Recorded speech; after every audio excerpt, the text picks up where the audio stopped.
to have with us Honorable Vice Chancellor Dr. K.P. Vishwanatha sir as a chairman of today's program. I welcome you, sir.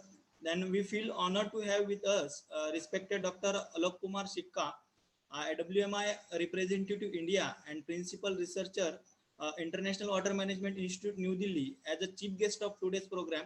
I welcome you, sir.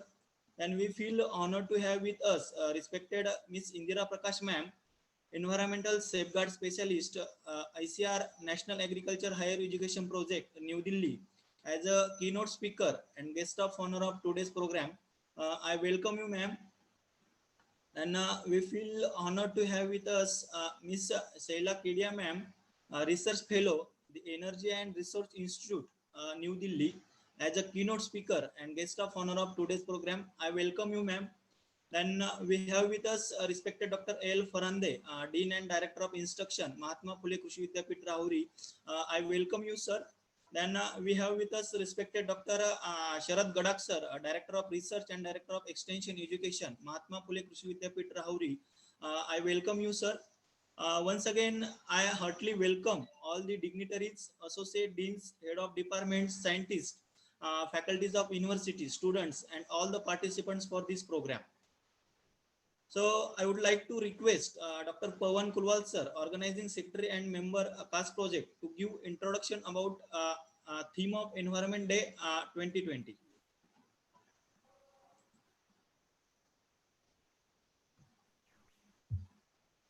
Thank you, Dr. Deshmukh. Am I audible? Yes, sir. Yes, sir. Good morning to all. The World Environment Day is the most renowned day for environmental action since 1974. It has been celebrated every year on June 5th with the purpose of engaging governments, businesses, celebrities, and citizens to focus their efforts on a pressing environmental issue. And above all, the World Environment Day, it offers a global platform for inspiring positive change, and it also recognizes that global change requires a global community. And every year it is celebrated with a different theme. While the theme during 1974 was only one Earth, and every year it has been hosted by different countries as well. So this year the theme for World Environment Day is biodiversity. It's time for nature. It has been taken from the fact that recent events like bushfires in Brazil and US as well as Australia, and to the locust attack from Africa to Asia, and now with the global disease pandemic, it demonstrated that there is the interdependence of humans and the webs of life in which they exist. And therefore, we know that nature is giving or sending us a strong signal or strong message. And I quote some of the lines from the United Nations Environment Program website, and I quote, the foods we eat, the air we breathe, the water we drink, and the climate that makes our planet habitable all come from the nature. And yet there are exceptional times in which nature is sending us a message, and that message is to care for ourselves, we must care for the nature. It's time to wake up, to take notice, and to raise our voices. It's time to build back better for people and the planet. And accordingly, the theme is it's time for nature. And just a minute, I would like to emphasize the environment safeguard or sustainable program. It is also part of our NPKV Rahuri, and with the strong interest taken by our Honorable Vice Chancellor since he took over the charge of Vice Chancellor of this university. He has been involved or instrumental in having environmental sustainability plan of our university, and that includes large-scale plantation of trees every year across the different campuses of university. And to date, in last 4 years, we have also already planted more than 250,000 trees with a success rate of survival rate of 75%. Also, we have the initiatives of One Student 5 Tree program in all the campuses, all the colleges. Our campus is also, we call it as a plastic-free campus, and because plastic is segregated and sent for recycling. all the composting, all the organic matter is being composted, used for composting. There is no burning of the residue or any organic matter. And therefore we call our campus as a green and clean campus. So with this theme of environmental sustainability plan, I now request Dr. S.G. Gorantiwar, PI of the project, to introduce formally the guest of honor for today's expert lecture. Thank you. Thank you, Dr. Pawan. I hope I am audible. Yes, sir. Yes, sir. Respected Chairman of today's function and Honorable Vice Chancellor of Mahatma Phule Krishi Vidyapeeth Rahuri, Dr. K.P. Vishwanatha, who will be joining shortly. Guest of honors and keynote speakers of today's function, Shaili Kedia Madam and Indira Prakash Melam. I think Dr. Indira Prakash will be joining soon. Then all the esteemed dignitaries, including Dr. L. Farande, who is Dean and Director of Instruction of our university, and Dr. S.R. Gadak, who is Director of Research and Extension Education, all the associate deans, heads of the department, and all the participants, including students. It takes great pleasure for me to introduce the three personalities who are not only nationally known, but internationally known, actually. The first amongst them is Shaili Kedia, who is fellow at the Energy and Resource Institute, that is TERI. So many of you may be knowing that TERI is a very well known institute in New Delhi, where she has led interdisciplinary policy research, advocacy and capacity building initiatives on sustainable development and climate policy, support by agencies and organizations such as the United Nations Development Program, United Nations Environmental Program, Asian Development Bank, Global Green Institute, Ministry of External Affairs, Ministry of Environment and Forest, World Bank, foundations, corporates, bilateral agencies, and state governments. Before joining TERI, that is the Energy and Resource Institute, New Delhi, she worked with the Sustainable Development Network of the World Bank in Washington, D.C., and with the Center for Climate System Research at Columbia University, and NASA Goddard Institute for Space Studies in New York. Both the institutes, they are internationally known, actually. She's a board member of World Sustainable Development Forum and has been member of the Task Force on Greening Rural Development of the Ministry of Rural Development. She's also member of the Indo-German Expert Group on Green and Inclusive Economy and co-chair of the Green Growth Knowledge Platform Research Committee on Inclusiveness. On behalf of Mahatma Phule Krishi Vidyapeeth Rahuri, we welcome Shaili Kedia Madam, though there is formal welcome address by our Dean as well. The second guest of honor of today's function and is Indira Prakash Melam, who is also keynote speaker. She is presently working with Indian Council of Agricultural Research as environmental safeguard consultant for National Agricultural Higher Education Project. Before this assignment, she worked in the Center of Environment Education. She is experienced environmental professional with over 16 years of expertise in environmental and social impact assessments, conducting capacity building workshops, and program management and development. She has strong interpersonal skills with ability to successfully deliver multiple concurrent projects. She is well versed with the World Bank safeguard policies and other multilateral funding agencies. She is specialist in environmental management framework, water and sanitation, and biodiversity conservation. In fact, she's also the guiding force for environmental issues for NAHEP project of Mahatma Phule Krishi Vidyapeeth Rahuri. We welcome Indira Prakash Madam as well. Then the chief guest of today's function is Dr. Alok Kumar Sikka. In fact, he doesn't need any introduction in the network of Indian Council of Agricultural Research and Agricultural Universities, because he's very well-known personality. Currently, he is heading International Water Management Institute in India, in New Delhi.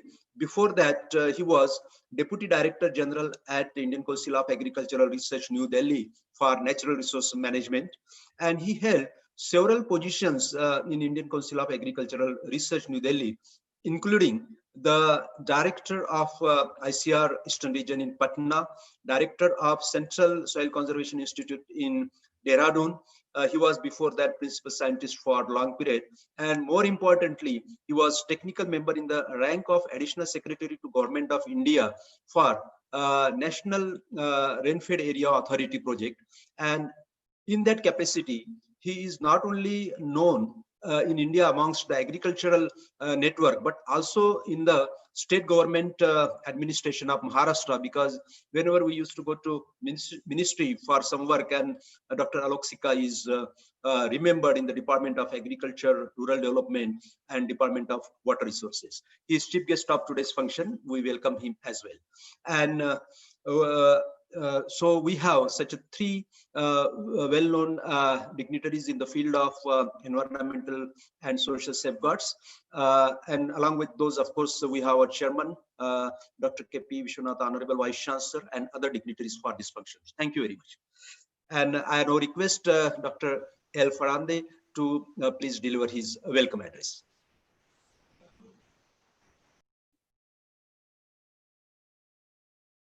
Please unmute Dr. Farande.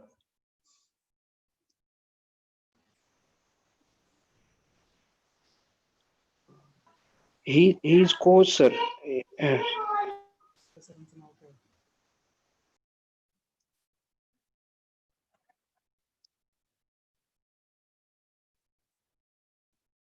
You can unmute yourself, Dr. Farande. Okay. Yeah. Can you hear me? Yes. Okay, fine. Good morning, everyone. I welcome you all. It is my privilege to extend warm welcome to our beloved chief guest, Dr. Alok Kumar Sikkaji, representative to India and principal researcher, International Water Management Institute, New Delhi, and former DDG, NRM ICR, New Delhi. I extend my heartiest welcome to Honorable Vice Chancellor, Sir, Dr. K.P. Vishwanatha, and Chairman of today's function. On behalf of Honorable Vice Chancellor, Sir, and faculties of MPKV, Rahuri, I extend warm welcome to speakers and the guest of honor, Ms. Shaile Kedia, Research Fellow, the Energy and Resource Institute, TERI, New Delhi, and Mrs. Indira Prakash, Environmental Safeguard Specialist, ICR, NAHEP, New Delhi. I also welcome our Director of Research and Director of Extension Education, Dr. S.R. Gadagji, who is especially present on this occasion. I extend my welcome to all my faculties, scientists, staff, and CAST team members and students, those who have joined for the celebration of World Environmental Day 2020. All are experiencing that anthropogenic activities such as deforestation, encroachment of wildlife habitat, intensified agriculture, industrialization have accelerated the global warming and phenomena of climate change and pushed this nature beyond its limit. Biodiversity is the foundation that supports all life on the land and water. It affects every aspect of human health, providing clean air and water, nutritious food, natural disease resistance, and climate change mitigation. Biodiversity loss will have severe implications on humanity due to jeopardizing the food and nutrition and health security. The aim of the World Environmental Day is to raise the awareness of environment and the environmental concerns ranging from pollution to the global warming and sustainable food production to protect world life. This particularly World Environmental Day 2020 themed Time for Nature focuses on nature's role in providing the essential infrastructure that supports life on Earth and human development. I'm sure such type of functions will create awareness among the various stakeholders in the country towards the environmental safety and protection of our natural resources such as soil, air, and water. I'm sure today's keynote addresses will enable all of us to take home a message of environmental safety and sustainability by sparing time for nature. Once again, I welcome all the dignitaries, faculties, students, friends, and all CAST team organizing team. I extend my best wishes to everyone for World Environmental Day 2020. Thank you. Thank you very much.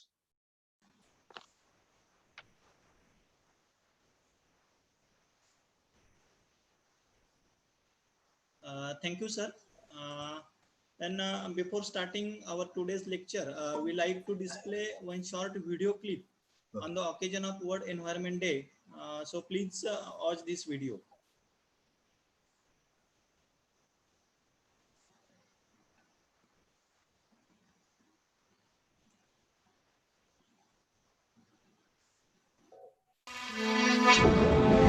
Now more than ever, we are confronted with the fragility of life and our connection to nature and our planet. Nature is showing us that humankind is on the verge of a breakdown. At least 1 million plant and animal species are likely to disappear soon. We are on the verge of a mass extinction unlike anything humankind has ever seen. We rely on nature for our energy, for our food, and everything we need. We can fix this, but only if we act now. It's time to ensure we have a future. It's time for nature. Wake up. Wake up. Wake up. This World Environment Day. This World Environment Day. Tell the world why it's time for nature. It's time to show our leaders why nature matters. Together or apart. Juntos o separados. Рядом или на расстоянии. We will unite to make our voices heard. We won't back down. We will not back down till we see real and lasting change to support this beautiful planet we call home. Y reconectarnos emocionalmente con la naturaleza. Tag your friends and leaders of corporations, companies, and governments. To invite them to be part of the solution. We need the planet more than the planet needs us. Your planet, my planet. It's time for nature. It's time for nature. It's time for nature. Llegó la hora de la naturaleza. Thank you very much, Dr. Deshmukh. I think our chairman, sir, chief guest, and guest of honors all have joined.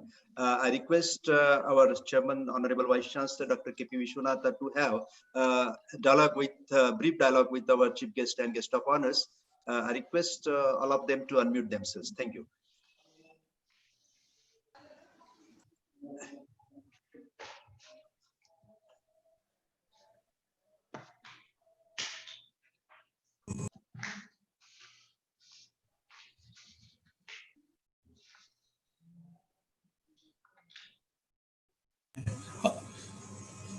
Good morning, Dr. Sikkaji, and both the honorable speakers and all the participants of this. Today we are celebrating World Environment Day, and in this occasion, as our Kulwal was mentioning, MPKV has taken a lead in keeping the environment of MPKV as a very balanced way. Almost plastic-free, green and clean campus, and also trying to sequester maximum carbon in the soil than in the atmosphere. And it is time that we should listen to the two experts from TERI and ICR. And also we are very happy to have Dr. Sikkaji. I am not seeing Dr. Sikka. I'm here. Okay, namaste. So nice to see you after a long time. Hope you are keeping well in Delhi. Yes. Fine. Okay, and thank you. Welcome to this program. And without wasting time, let us ask our experts to speak on the subject. Is it okay? Sure. Yes, sir. Yeah. Go ahead. Okay, thank you very much, sir. I would like to request today's our first keynote speaker and guest of honor, respected Miss Indira Prakash ma'am, Environment Safeguard Specialist, ICR National Agriculture Higher Education Project, New Delhi, to deliver your lecture, ma'am.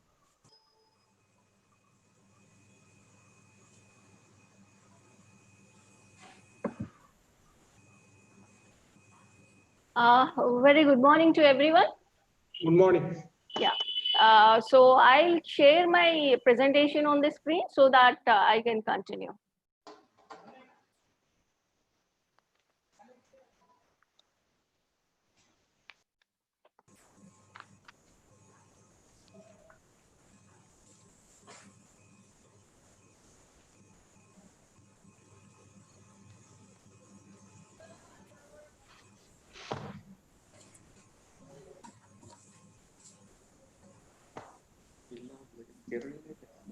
Can everyone see my presentation? Yes, ma'am. Yeah. Yeah. So, once again, a very good morning to all the dignitaries and vice chairman and also speaker and all the participants for these participating in the World Environment Day. It's my privilege because we, as an environmental specialist, I used to be work lot of in awareness programs. It's in this lockdown period, somehow you made me to participate in this kind of an awareness program. Thank you very much, MPKB, for organizing this full program. So without wasting my time, I just want to start this program. So I'll start with my presentation. As we know, the title itself tells the time for nature. So already our shown one short video on this nature, why the nature is important. So as you all know, I just don't want to talk about this nature because it is the primary source of our existence or everything, what we food we eat, air we breathe, and the climate, everything we are existing on this earth means because of the nature. So why what is the thing? So coronavirus is a pandemic, really a message. It's a message from the nature, how it is it reacting. So how we need to think about this one. So what the coronavirus is also making us to think in this direction is that destruction of the nature is the way we are destructing the nature. These, for example, biodiversity or habitat loss, all these things are also making the nature to make us to think about this, what is happening to ourselves. And second thing, if you look at this coronavirus or pandemic, so these are all the infectious diseases. Emerging infectious diseases is nowadays, every 4 months we are able to see this one. Why? What is the reason? Actually, if you can see this one, these are all the major reasons is because of the destruction of the habitats or habitat loss. So one example, we can also see this, though the coronavirus is still has to be identified from where it came, it is from the laboratory or it is from the animal market, but still, due to the lack of the legal frameworks or the frameworks how to deal with these kind of things is also one of the reasons for the outbreak of the coronavirus. So if we can see this emergency of these infectious diseases, 70% of these diseases are caused due to the loss of ecosystem. So almost all these, whatever the emerging infectious diseases, zoonotic diseases are due to the loss of the health of the ecosystem. And other major issue also we need to think is illegal wide trade and destruction of the habitat. So everybody, what we are saying now is this coronavirus pandemic is due to the bats. But actually, why it is a host animal, but why this from the host animal it has come to the human beings? What is the reason behind this? Because the illegal wildlife or though there is a legal frameworks were available, but violating all these things also is the one of the reason for these kind of destructions. So I'll also show some of the primary, zoonotic diseases events in the past history. So if you can see this rabies or this SARS or these avian influenza, Ebola, Japanese JVV infectious diseases, Nipah viruses, lymph diseases, all these diseases, if you look into these diseases, events, almost all the diseases, most of that because of the destruction of the habitat and the environment. So if you see, and also this socio-economic development, in the context of socio-economic development also, we are going for the monocultivation and monocropping pattern or monopoly. These are all, one thing is destruction of the nature, and in the context of social development activities, we are not going in the context of the sustainable development. So this evidences itself tells us how we are going, how our development is. Is that our development is a sustainable or not? And then, so now, why? So nature is, nature is the main sources, but still now nature is in the crisis, because as I already mentioned you, this always we think the development in the context of only socio-economic development, putting the nature at the risk. For example, I want to give some of the case studies of the history of the development. For example, this is the Nauru. Nauru is in a small island, which is very close to the Solomon Islands, close to the Australian continent. If you can see this Nauru Island, once upon, it's a very small island. It is mostly the population is very less, not more than 1,000 people. But at that time, the people used to have a lot of diversified livelihoods. For example, they used to depend on the agriculture, they used to depend on the fisheries, they used to depend on other allied activities. So when this Nauru island has been identified by one of the scientists who is sailing from US to this Australian continent, he identified this island as a phosphate mine. So once he felt that this phosphate mine is one of the major supportive activity for the development, initially they have promoted to go for the digging of this phosphate island. So if you can see in the next picture, after discovering the phosphate islands, so you can see this destruction of all these land. So to take the phosphate, so they started the destructing the nature.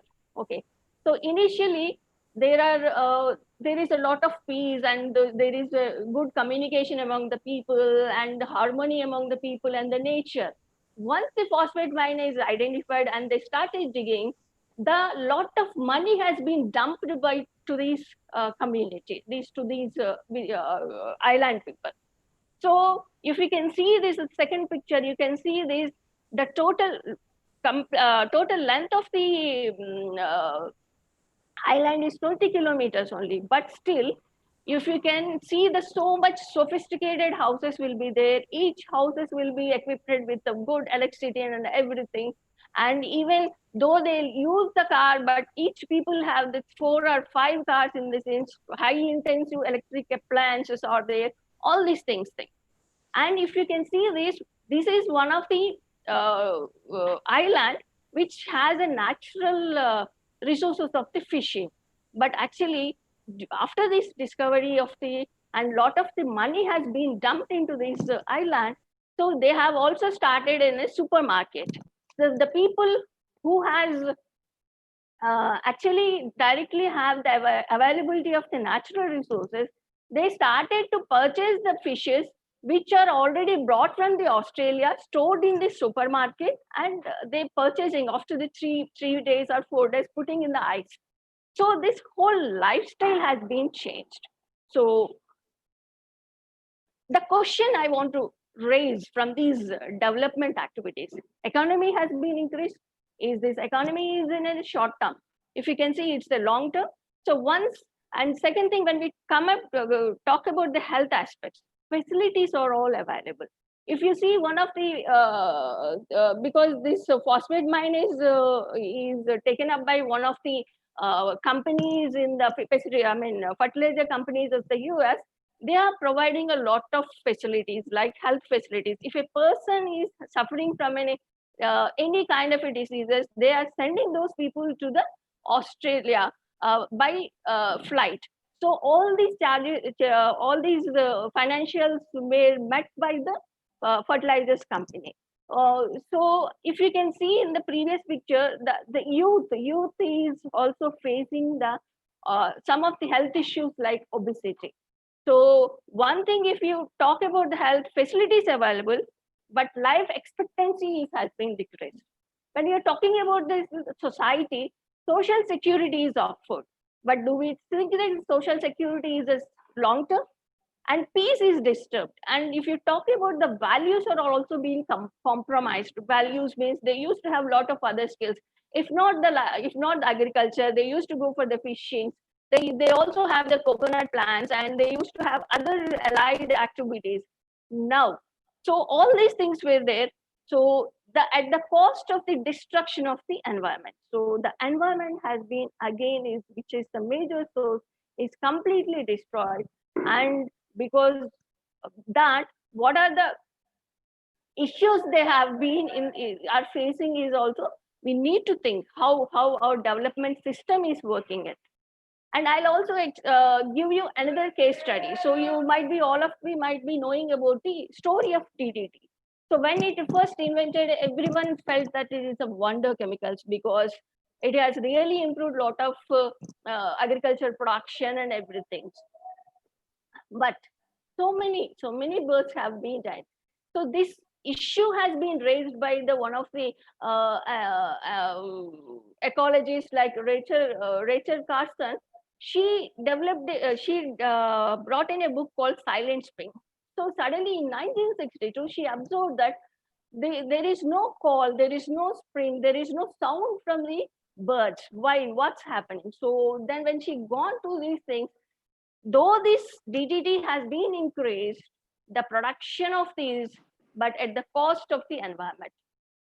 So if we can see this chemical has really improved our economy, but it has entered into the food chain.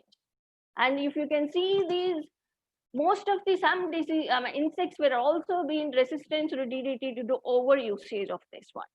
So because of this food change, and we also see this, we can see this micro traces in the milk of a feeding mother. So we also, most of the countries were banned this DDT also. So when we look again, the impact, so you can see this, most of the birds' eggs were destroyed and the color has been changed.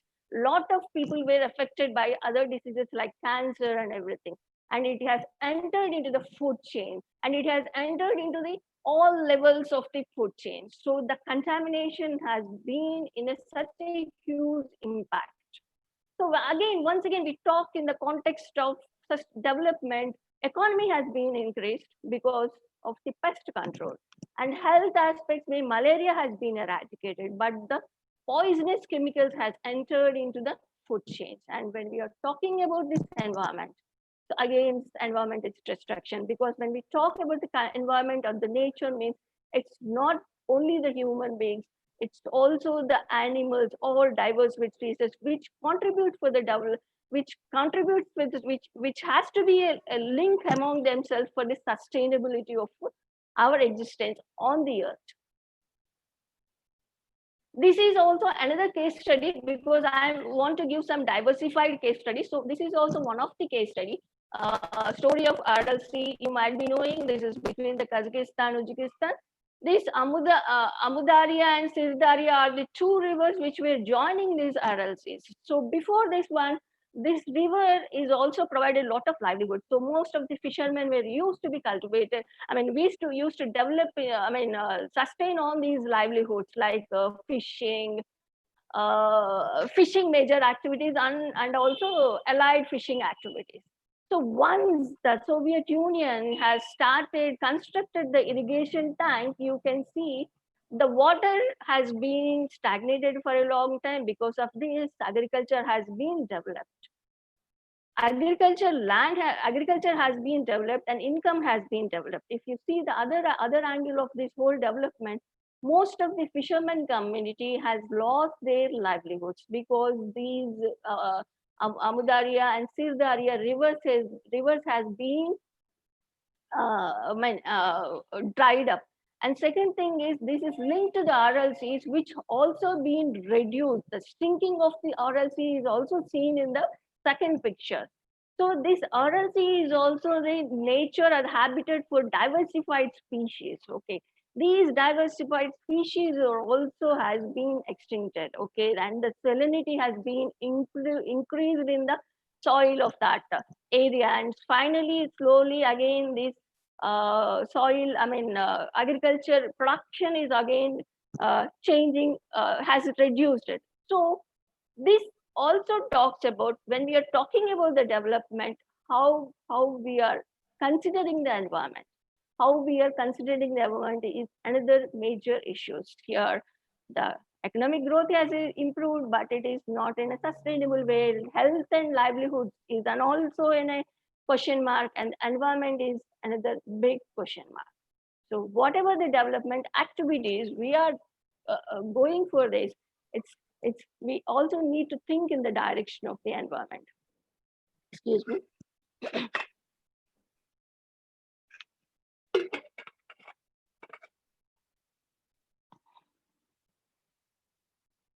So I just want to give some facts about the resource utilizations. If you can see this global level at this, food consumption, production has been increased to 5 times. Roughly 1/3 of the food production in the world for the human consumption every day is approximately 1.3 trillion tons, and it is also, if you can see the wastage of the food is also very huge. So food losses and waste amount is roughly, if you can see in the context of the value, so $680 billion has been lost. So wood, energy consumption is being doubled a lot. Wood harvest for the pulp and paper production is also tripled. Timber production is increased by more than half. Installed, hydroelectric capacity, power capacity has been developed. So these are all the resources. The usage has been increased. This is from the. And if you also see these in the past 3 centuries, the amount of earth cultivated land has been grown by more than 450%, increasing from 2.5 million square kilometers to 50 million square kilometers. So that the usage of the resources has been increased a lot. And when you're talking about, actually, why I gave this is, in the starting slide, I have given you the major resources, basic resources like land, water are coming from the nature. So that's why that land consumption, the resource consumption based on the land, how we are consuming. And second is the major one is the water resources. So I just gave this one to manufacture. Manufacturing one genes require this much. So we also knew our activities, our whatever the lifestyle, it's also changing a lot and also resulting in the water crisis. For example, a leaking facade drips almost 100 liters per year. This is the data from the WHO and also this UNICEF we collected. And so if you can see these, nowadays we are getting the water. Nowadays in the sense, olden days, they never got any water. So now we have a piped source of system. So government is, or the district governments or the government is providing the treated water. If, for example, to each household, for example, 100 liters of water is sent to our household, 90 liters is coming as a waste. So you just need to see this how the lifestyle has been changed in the usage of the water. And also this, if you can see, that every 90 seconds a child is died due to water related diseases. See, one thing is treating the water and providing the potable water is one thing, and also whatever the domestic wastewater is coming, it's treating and letting into these rivers and everything is also another issue. So we need to think about this, the resources which we are using. So if we also talk about 660 million people still, they don't have access to the safe water. So these are all the statistics most of the people might be knowing. I just want to emphasize on these statistics once again to think how we are using our natural resources in the. And then, so this is the statistics you might be knowing, but one thing I want to see is 0.007% is available water is there for 70 billion people. So the availability is we need to think about it. For example, in the context of Indian water crisis, actually, when we call this as a water country is in a water stress, that means the country is facing 1700 cubic meters. When you're coming to the India, we have only 1000 cubic. That means still a lack of 700. So still we need to think the resources, water resources, how we are using in our daily life. So generally, when we look about this development, sustainable development, the context of sustainable development, it also talks about the economic growth, education. You all know it. This is social aspect, health, and nature. So environment is another major criteria which need to be considered for the sustainable development. Otherwise, this coronavirus is one of the another issue, pandemic, which has again made us to think about this environment or the nature. So these are the main pillars of the sustainable development. So these are the terms of the World Bank. I just want to emphasize this, what is the definition they call. So initially, when you look about this World Bank definition, they have not considered the environment as a major component in the development criteria. So now they also has been added. So whatever the developmental activities are supported by the World Bank, compulsory they also go for these environment concerns and social safeguard policies. Initially, they just talked about the economy and also the social development. Now they are also putting in a major emphasis on the environment concern also. So that is there are a lot of legal frameworks will also be developed by the World Bank. So UNEP is also concept is human development. So it basically looks at that human development is the end or the goal. So economic development is the means. So human development is the major thing we have to consider when we are thinking about this development. So we all know how this nature and the development is. So as we know this, nature supports the development. So when we think about this, when nature is supporting the development, automatically when any development activities also has the capacity to degrade the environment or the nature. So once in a degraded environment, it also robs our time and lot of investment has to be done. For example, degraded grazing land, when you go for the grazing, the animal will lose the weight, and will lose this food. Availability of the food will be very less, and at the same time, whatever the energy it consumes, it also will lose. Finally, the product which has to become, it is also not as per the requirement of the production comes out. So the degraded environment always robs the time and also our investment. So so development activities. So what it tells is development activities definitely degrade and polluted. So economic growth, some will be the gain, some will be loss. So these are all the environmental loss. Also, degraded environment will really affect the most of the people. Like poor will be more affected, especially the women. Everyone may be affected. For example, if you take in the pandemic of this coronavirus, the most affected people are the laborers, even agriculture labor or the daily wage laborers. These are the most people were being affected by this one. So these are the some of the things which we have to think about, the degraded environment or the destruction of the nature, how it is going to. So future is always at a risk when the nature is at risk. So what are the solutions we can be considered? So these are the solutions that the public, policies, a lot of policies. For example, now recently the policy of these, so when we're talking about this coronavirus affected, a lot of laborers were being mostly affected by this pandemic.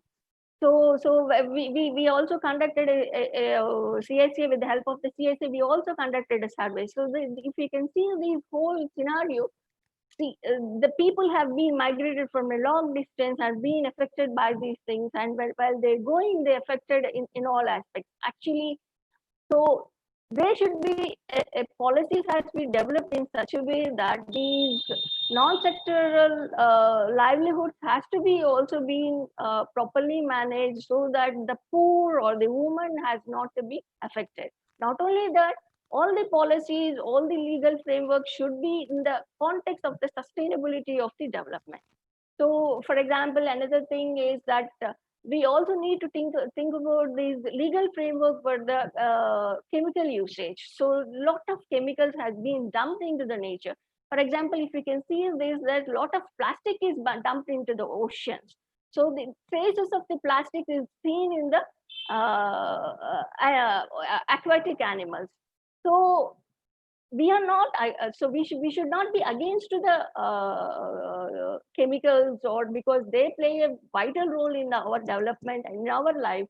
But whatever the dumping, whatever the waste we generate, the chemicals waste which are we generated should not be dumped into the nature, but it has to be properly managed and properly treated and used it. So for that, legal frameworks are most important. That's why whatever we are talking in NHEP project also, though it is very minor project, it's a we will consider this NHEP is a B level project, but still there are lot of legal compliances being applicable there, where we need to focus to reduce the destruction of the environment or the nature. So it also helps us into build according to the natures.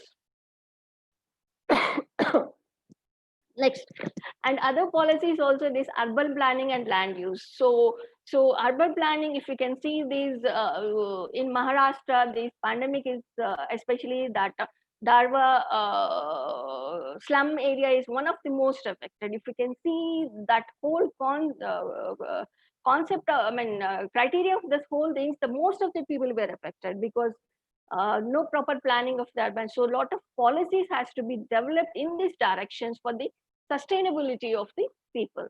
So even government also need to provide subsidies or subsidies for the eco-friendly products or items. So now anyhow, this government is slowly giving the subsidies for the solar energies or green building concepts. But more research and also studies has to be taken in the context of this to avoid, to reduce the usage of the natural resources and look for the alternatives.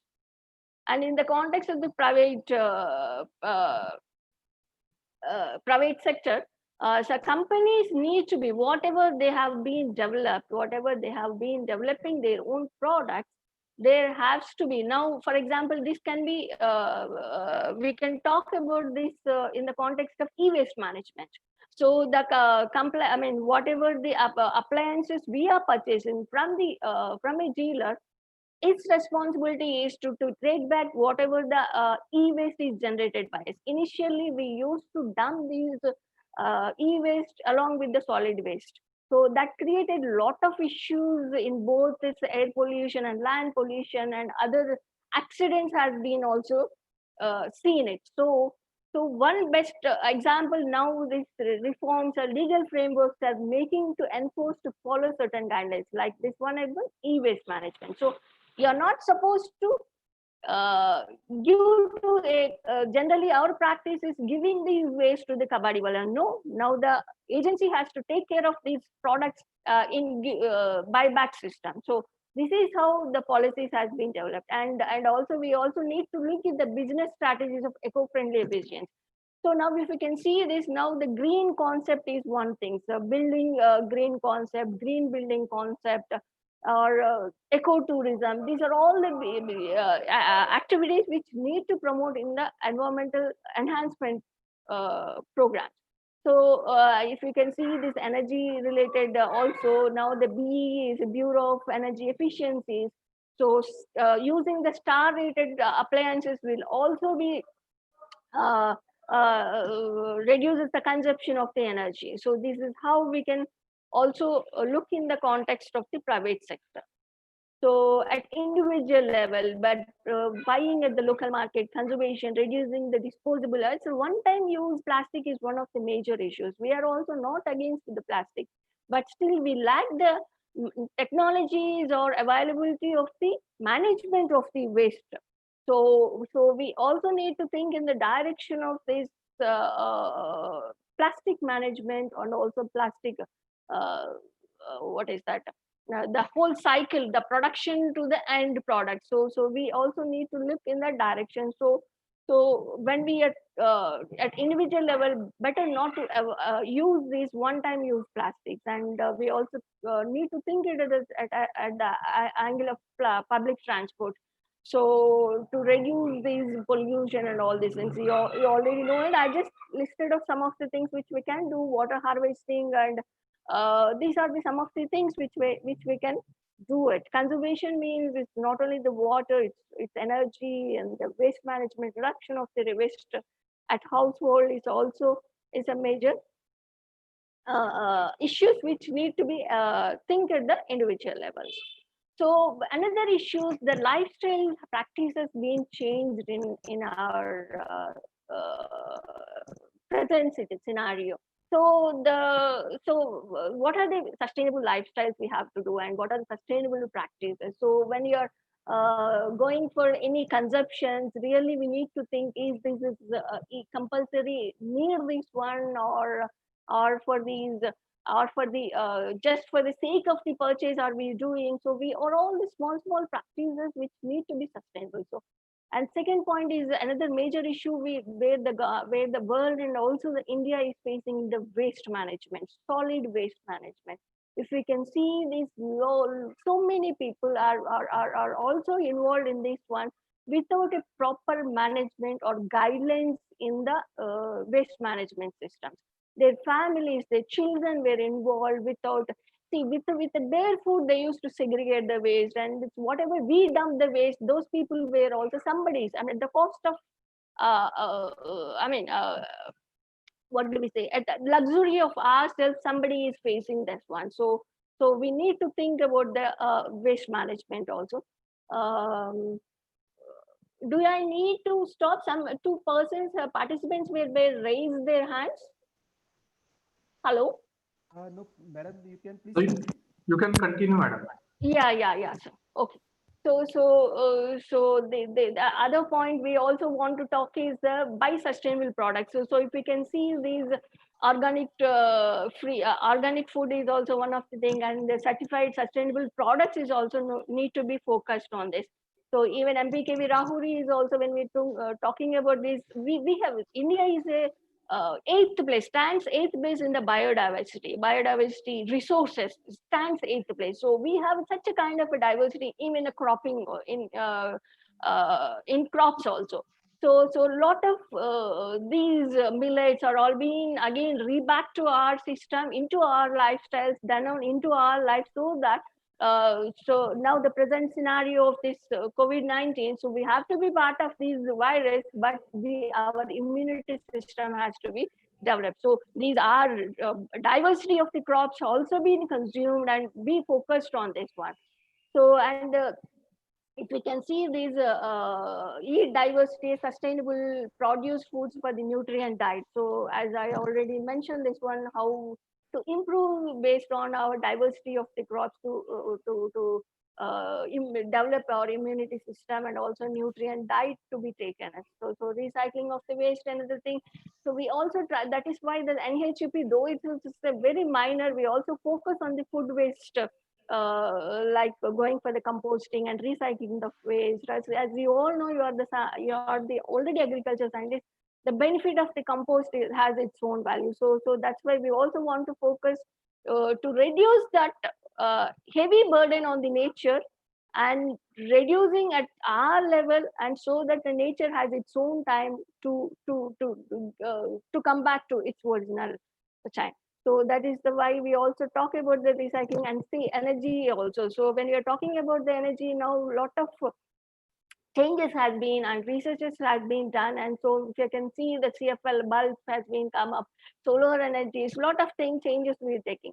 So it's sustainable. When we are talking about the sustainable lifestyles, we also follow the sustainable practices so that the destruction of the environment will not be that much.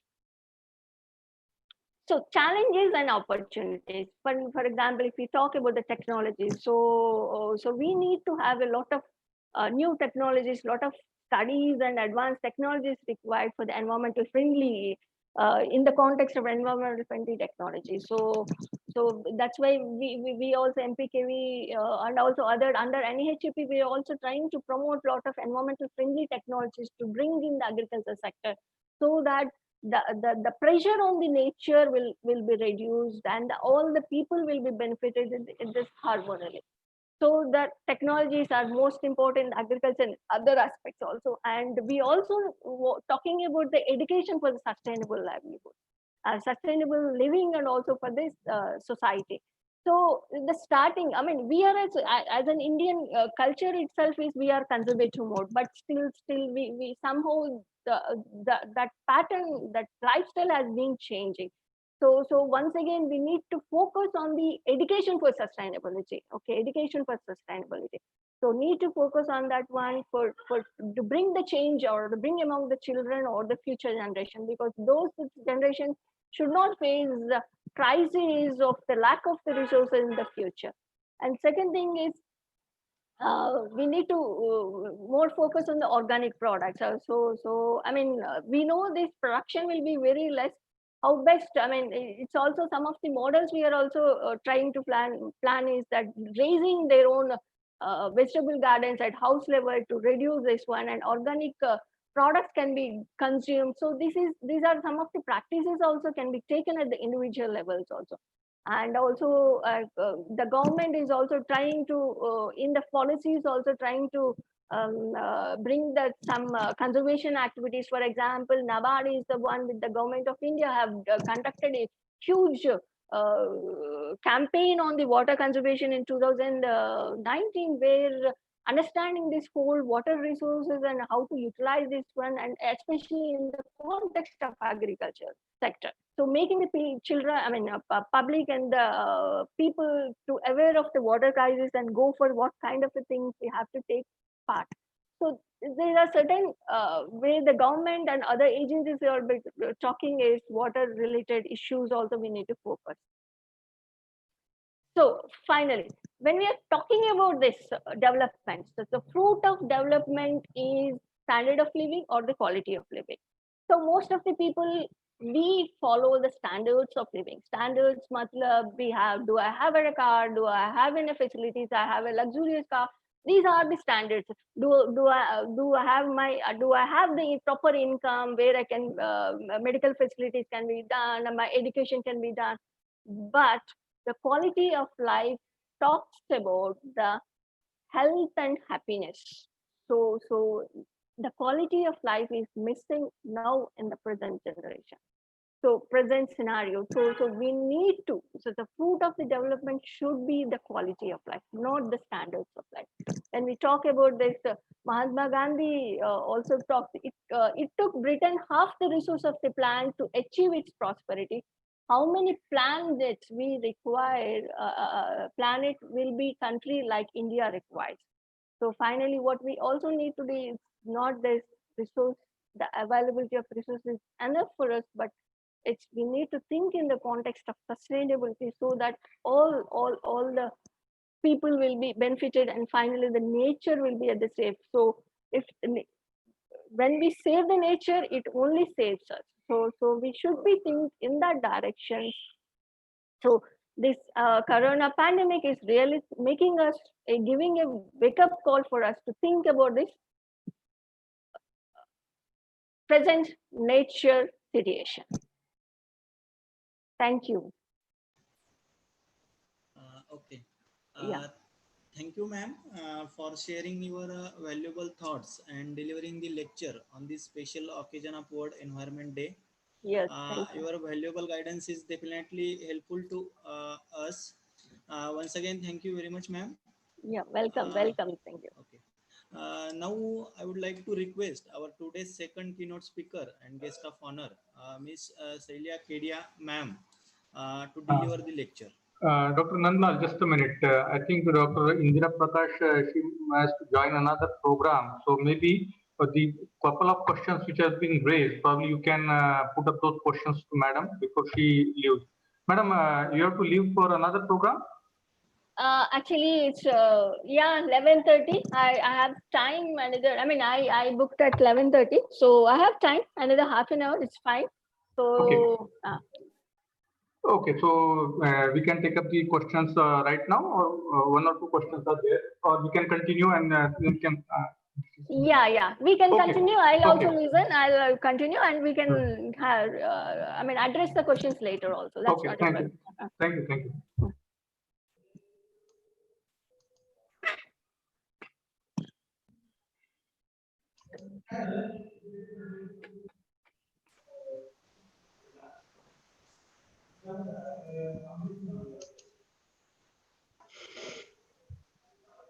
I just want to double check if I am audible and visible. Yes. And the presentation as well. Yes, madam. Yeah, okay. Yes. Good morning to all of you. And firstly, I would like to thank MPKV for this opportunity to share some of the insights from our work at TERI. And thank you, Madam Indira Prakash. Your presentation was very comprehensive with case studies and the big picture about our environment. The presentation which I will give will focus on perspectives as a policy researcher, and will focus more on recent policy developments in India, which is which followed the COVID-19 situation.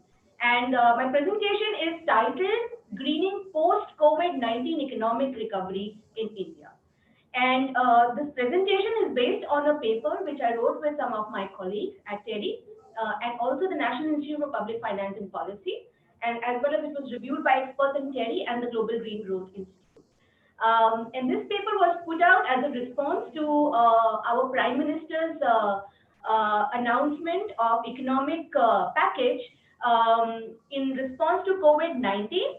And as many of you know, Prime Minister in May announced an economic package for Atmanirbhar India, or self-reliant India. And this paper is basically a discussion and analysis on how COVID-19 economic recovery can be made more green and responsive to the environment. Now, just as a context setting, what we know is we are living in an age of multiple crises.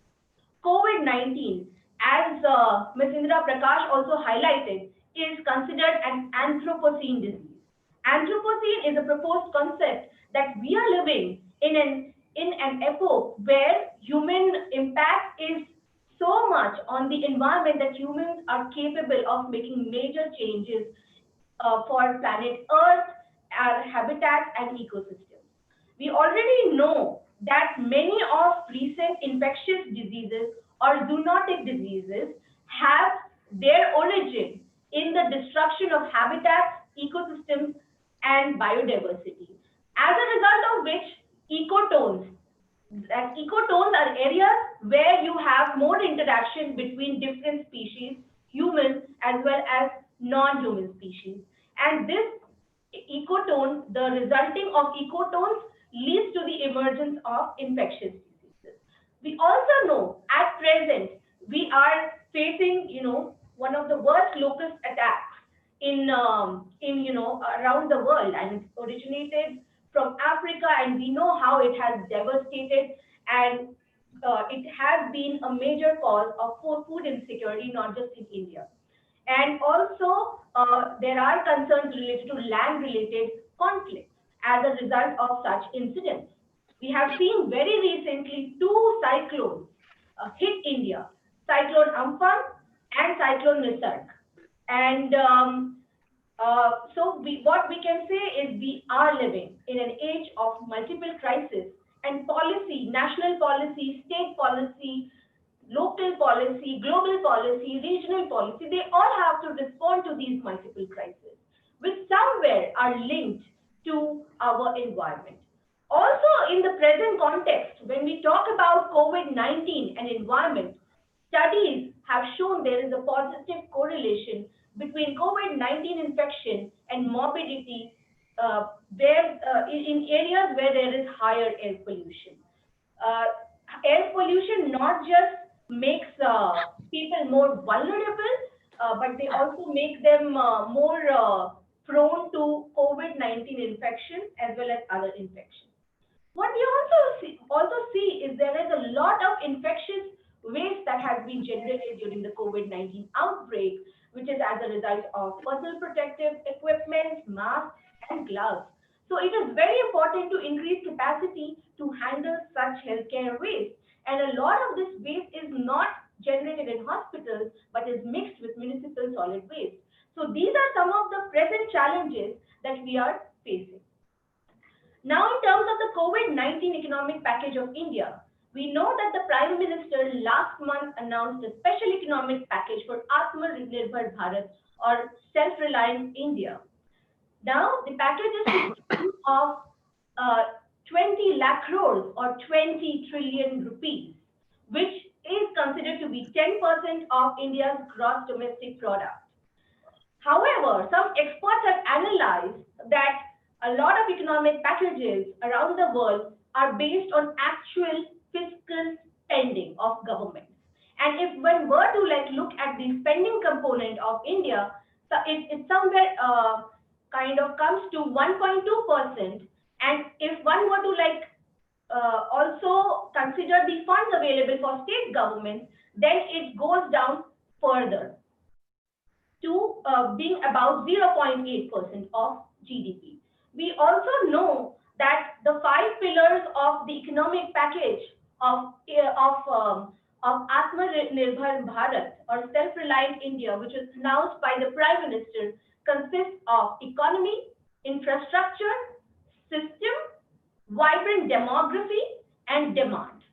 And here, as one can see, that at this stage, somewhat the package is more addressed towards the first pillar, economy, and more so to some extent, to a very small extent, to demand through immediate relief measures, not like as in the form of a major spending package, but in the form of just relief measures. Now, greening of recovery packages, and what we see from history, if we were to go to the Great Depression of 1929 onwards, there were multiple economic recovery packages that were announced. Of course, we can expect the first one, which was announced last month, and maybe the next one will be focused more on immediate relief measures. But subsequently, governments will have to include environmental components, and we do hope sooner, not later, in their economic recovery packages. And this experience has been seen in the 2008 financial crisis, which impacted some of the countries. It wasn't such a large global economic crisis, but it did impact many of the countries, and those countries in their fiscal stimulus measures integrated the environment well, and they went on to become market leaders in some of the environmental goods and services eventually. For example, South Korea, or for example, China. So we prepared a research paper where we reviewed 162 measures from the 2008 financial crisis, and also examined current proposals and international experiences. And after that, we also sent a questionnaire to validate some of our findings, as well as we conducted consultations with various stakeholders, including the government, international development agencies, corporates. So yes, this is just like a very broad picture. If one were to look at relief measures in India and across the world, what we see very broadly is, in terms of direct cash payment, countries like Canada, US, and Hong Kong have been providing a cash handout to its citizens as a form of relief measures. In terms of financial assistance to corporations, again in India, the approach has been more loan-based, whereas like in countries like France, United States, there is actual stimulus in terms of spending by the government. The same is the case for small businesses. And then comes the worker protection or social safety net, when what you see like countries like United States, United Kingdom, Denmark, and Thailand have earmarked specific fiscal spending for protecting of wages, especially for employees and those who are more vulnerable. So what in general the point this slide, through this slide or through this table one wants to make is most of the economic recovery packages around the world have focused on fiscal spending. And when we look at our own fiscal spending, it is at this stage less, and it is more in the form of liquidity. Now, we also conducted a validation exercise for the findings, and what we did found there was no conflicting viewpoints amongst the respondents, and many respondents, and out of which 57% were from corporates also, felt that the current situation should be leveraged towards promoting sustainable development goals and the nationally determined contributions which are part of the Paris Climate Agreements to promote a more environmentally sustainable economic development path. Then moreover, since international investors are becoming more and more conscious of environmental, social, and governance parameters, it is going to give good signals if even if India were to look at attracting foreign investments in the country.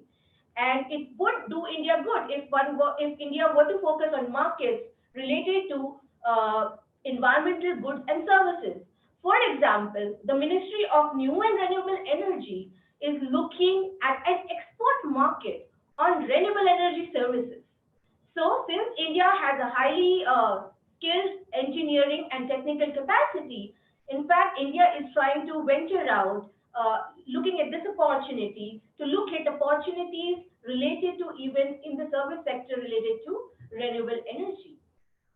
Sustainable agriculture and rural activities need a major boost. Now, this is a very important point, and especially very important to two very important pillars of Atmanirbhar Bharat. And those two important pillars are demand and demography. Now, we do know that in India, still many of the people are in rural areas. After COVID-19, many migrants have returned back home to rural areas. So there needs to be more opportunity in rural areas, in the agriculture sector, but also in other rural sectors, and also in terms of activities such as skilling. And right now, even for example, under the Skill India mission, while the infrastructure in urban areas for skilling is good, but rural areas, it still can be improved further. So, and in all of this, the government has to play an important role. The role of the state cannot be undermined. It is only if the government takes lead, then other stakeholders will follow. Then also it's a very good opportunity in the infrastructure pillar to invest in infrastructure related to the agriculture and rural sector. For example, cold storage facilities for farm produce, locally sourced products, fuels, and renewable energy. And in MSMEs also, there is a need to create incentive packages for greening of MSMEs. Even existing schemes like Zero Effect, Zero Defect, which is under the Make in India scheme, can be further upscaled. Right now, for example, the adoption of Zero Effect, Zero Defect is very, very less, which is around less than 500 MSMEs amongst the more than 50 million MSMEs that are present in India. So this can be an opportunity to somehow make these incentive packages conditional so that more and more MSMEs adopt this. But of course, MSMEs also have to be provided technology and capacity building support. Then in terms of raising revenue, which is also one relates to the economic pillar, one can continue to increase or like retain higher taxes for luxury sector items or items which deteriorate the health and environment. Finally, policies are only so good if only implemented at the national level.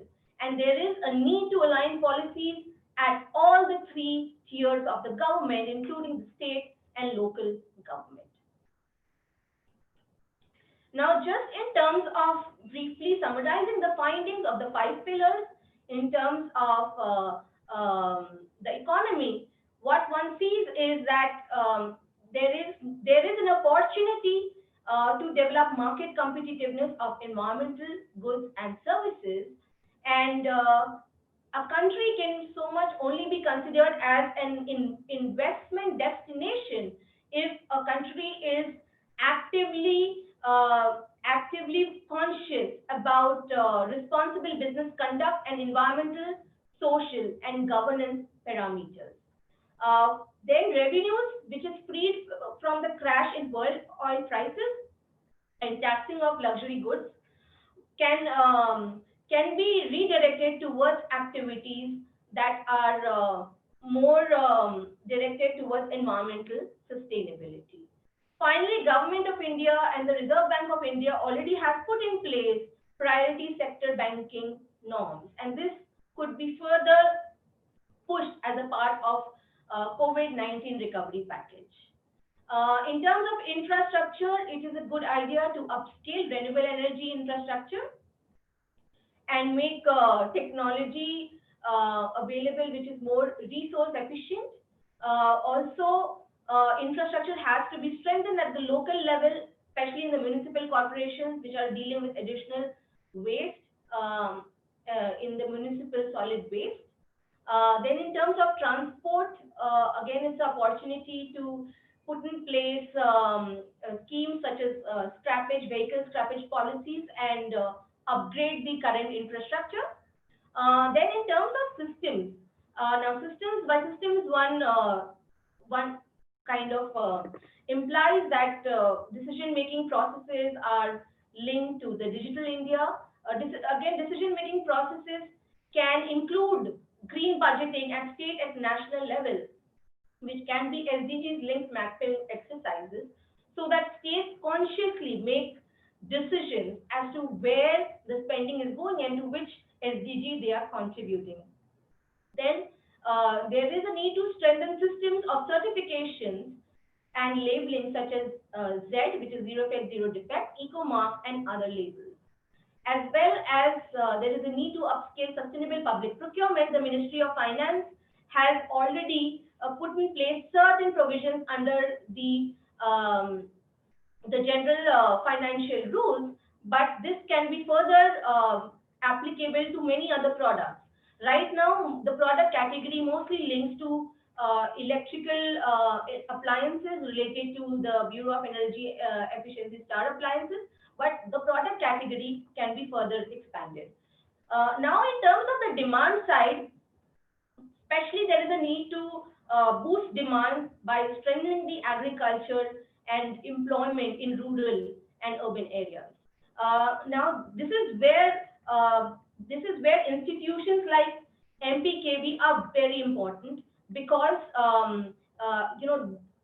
the place they are located in, that is where the real ideas and innovation for agriculture as well as the rural areas will come from. So, so that is one of the points I'd want to especially flag. Then on the demand side, there is, and this point was also highlighted by Ms. Indira Prakash, the need for ESD, which is Education for Sustainable Development. And as mentioned in SDGs, it is also the other aspect for education is global citizenship education. So these two are very, very important points. And again, this is one aspect where institutions like MPKV are very important. Now, in terms of demography, again, this is where institutions like MPKV are very important, is related to green skills in both rural, urban areas, as well as in terms of education. including IT-related infrastructure in education. So right now, the biggest gaps that we find in terms of the actual packages relate to the demand and demography. And I think institutions like MPKV have a very important role to play in both these pillars, the demand as well as demography. In conclusion, I would like to say that we cannot deny that we are living in an age of multiple crises where environmental sustainability and resilience, but along with strategic retreat, is essential and must be mainstreamed into policies at all levels. Why it is also important to say strategic retreat? Because we cannot only bank on resilience. Because at some point of time, you have to just say, let's stop. So if any of you have watched the movie An Inconvenient Truth, there is a phenomenon called as boiling frog syndrome. So at some point of time, you cannot just say that, okay, we are resilient, resilient. We will adopt, we will adapt, we will adapt. At some stage, you have to say stop. So those are also the areas where we need to have critical policy thinking. Then finally, it should not be left to only environmental departments, only agricultural departments, only environmental ministries, and only agricultural ministries.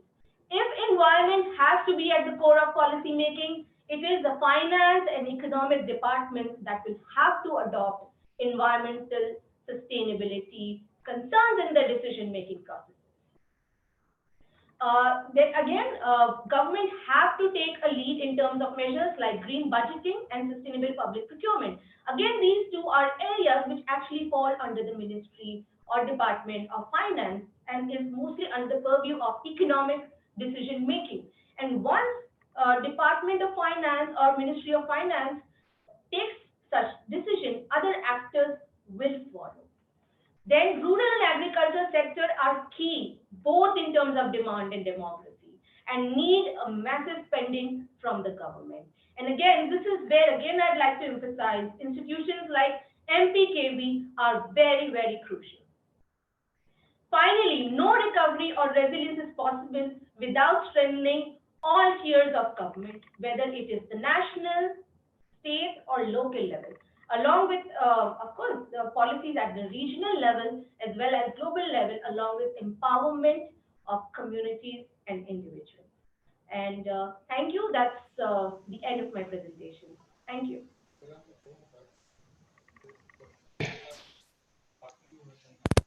Yeah, thank you, Ms. Shaili Kedia, for a very comprehensive your lecture on how we can consider the environment while recovering from the post-COVID-19 scenario. So strengthening of institutions at different levels, then highlighting the importance of agriculture and all other sectors. So I think it was very valuable lecture, and all the participants, they will definitely be benefited with your lecture. So thank you on behalf of the organizers, and let us again hope to meet at some other occasion also. So thank you, madam. Now, both the expert speakers, chief guest, he has again a busy schedule. So what we propose is that there are some questions, but we will take the questions at the end of the chief guest lecture.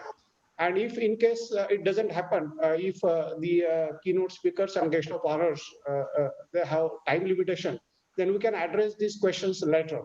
So we will see that we can, we'll take the questions and send it to the experts, and then we will get the answers and send it to the questioners. Thank you very much. Dr. Shinde, let us take 2 minutes, no problem, questions.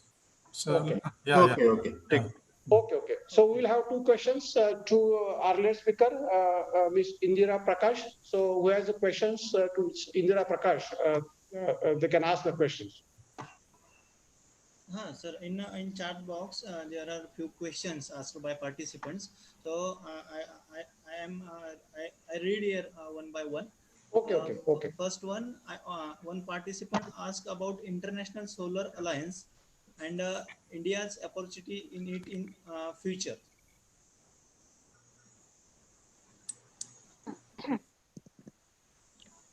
Yeah. Yeah, there is a lot of opportunity because this India is the sun rays, the availability of sun availability is more when compared to other states, so other countries. So not only that, I mean, when we look about this whole solar renewable energy sources, you can see this. For example, if you can look once in Delhi, MOEF is a building. MOEF have developed this whole building is a solar. It's electricity is supplied by the whole energy, solar energy. So this is one of the important resources which we need to think about. This it's lot of potential. And second thing, as I also told you, this sustainable development. For the production of the solar energy, we will develop lot of panels, which again comes from the resources, iron resources, lot of many things there. Once these are being developed, again another issue comes is after their lifetime, how they has to be managed. So here is the one of the more focused areas which we need to do the connectivity of these whole things. So one is developing a product which is environmental friendly, and that product after its lifestyle, how it has to be managed is another. So here the institutions, research institutions or educational institutions play a key role in this one. So actually, it's lot of demand is there. Even India itself we required. If you look into the rural sector, still there are some villages which do not have the power supply till now. So solar energy is one thing which has a lot of potential in not only in India, in the what is that world global market. Okay. Next question. What is the impactful solution on electronic waste?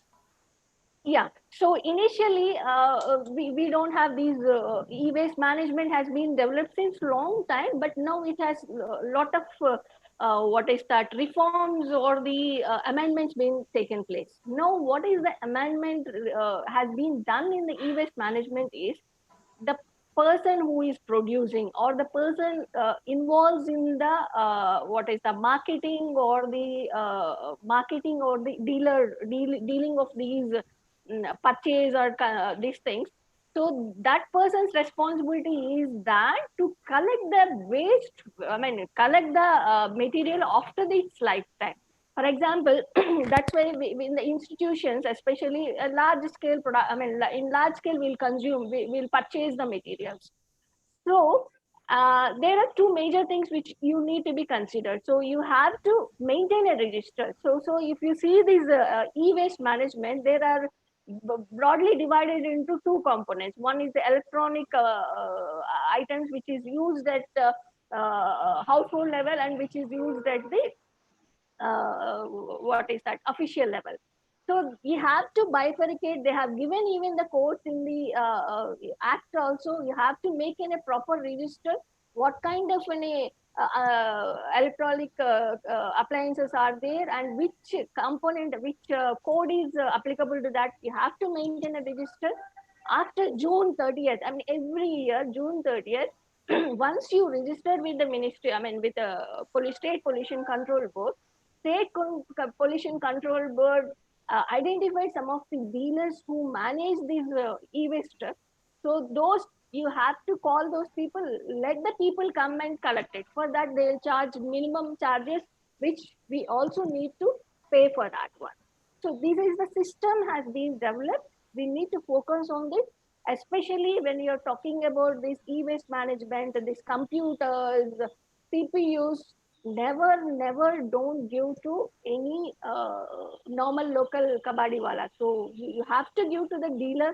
There are dealers. I have even also given the list of the dealers state-wise, and those state-wise dealers also have the district-wise or local-wise dealers where there is. So those people only you have to give, because these are all authorized dealers to manage the waste.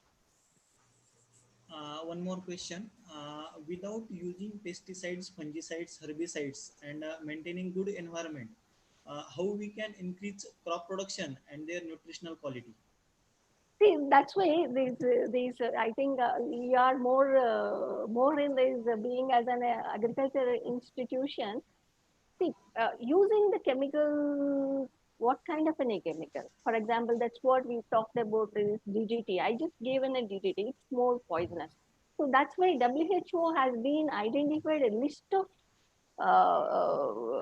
pesticides which has the impact, adverse impact, mild impact, or normal impact. So based on these impact, the WHO has been developed these guidelines. So we need to follow those ones. So it's continuously not using the pesticide is not the one. There are other alternative sources, and you all know integrated agriculture practice systems where we can also reduce the pesticides, and we also now try to focus on these bio extracts as an pesticides need to focus. Studies has to be done it. So being as an agricultural institute like MPK, we need to focus more on that one.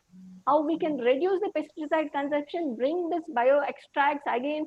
We also need to balance this one. So one thing is always the environmentalists are not against the development of anything. So whatever we do it, that should not affect this sustainable development or destruct at the cost of the destruction of the nature, because basically nature is our home, which without nature we cannot sustain. Thank you very much, ma'am. One last question to Ms. Kedia, madam. Can technology save our ecosystem?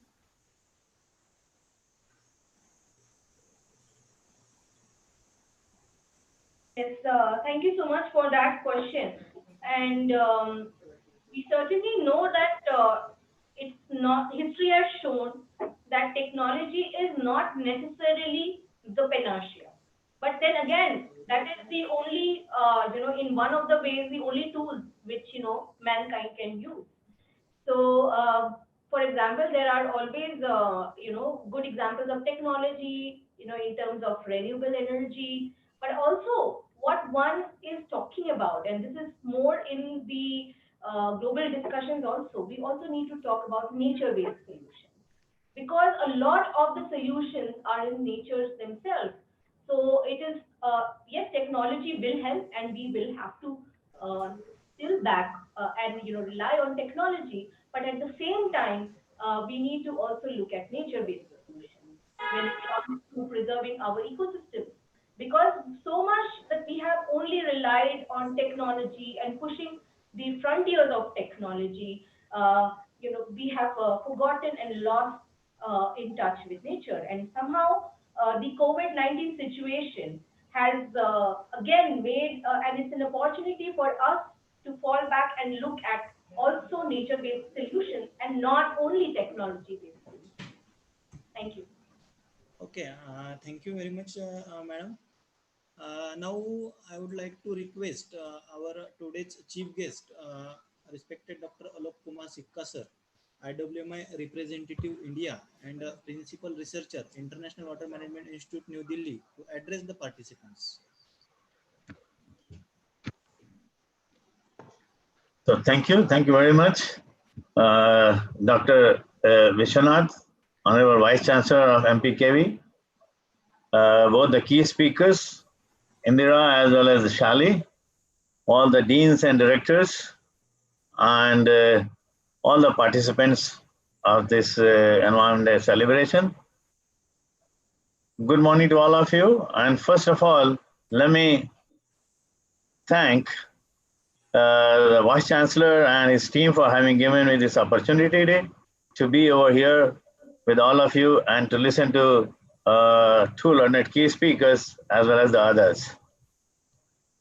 And let me also, first of all, to begin with, congratulate the university for having organized such an event, and particularly given the fact that not only the country, but the world over, the phase where we are passing through a very challenging and trying times of COVID-19, and particularly because this is a big reminder and alert for all of us, for all the humanity, to try and see that how best and how far the nature and the environment are important. So I think it's very, very timely, and particularly the fact that the COVID-19 situation has really made us all realize, and I have been just watching that it is this time, I think a number of institutions are organizing this event today, because there has been a lot of webinars going on. So I think it's, in a way, I feel it's really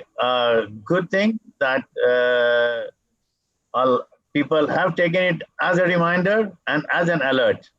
And not only that, because we also see that how this situation has been compounded recently. If we try and look into our own country, besides this COVID-19, you have been trying to see that how frequently now we have been having these two cyclones, Amphan and Nisarga, and again, a lot of tremors taking place. A series of tremors are taking place, especially in North India, and yesterday, I guess it was in Jharkhand and Karnataka.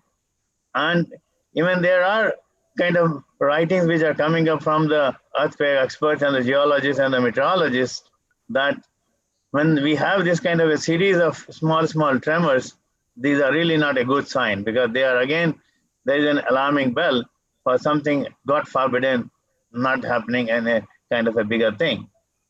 Again, we were faced very recently, it's still there on the locust. So what I'm trying to tell you is that it is not perhaps, but it is rather becoming quite obvious that there is a nature and the environment is giving us a call to be more cautious, and perhaps we have been over exploiting all these resources, and we have to try and see that how best we can move in that direction. And so for that matter, I think this is every year on the 5th of June, on the call of the UN, we celebrate this World Environment Day. Like there are other related days, we celebrate World Water Day in March, and we celebrate World Soils Day and World Biodiversity, so World Earth Day. Now, let us not take this thing as a World Environment Day as a one-day effort that we try and remember and create awareness about this thing, educate people. But it is not to be taken just as a one single day, but it should be made as a practice, that it should become as a part of the human beings, as a part of their thinking, as a part of their day-to-day practice. And that is something which is more important, and that's what is the purpose of having all these kind of various days.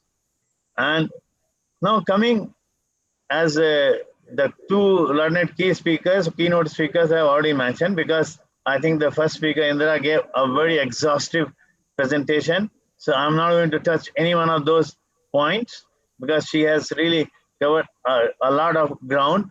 And the second speaker also spoke about the recent package incentive and also some policy intervention.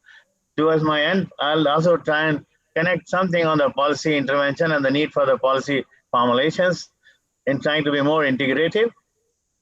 No, we know that the environment and the nature, because it's a source as well as a sink.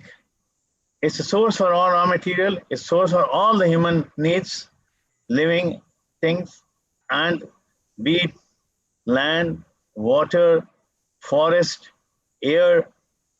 So all this energy, so that is the thing. But what is happening that over a period of time, we are going beyond, and everything has its own carrying capacity. Again, the environment and the nature, they do have a sink also. We call it as a source as well as a sink. But every sink also has a capacity.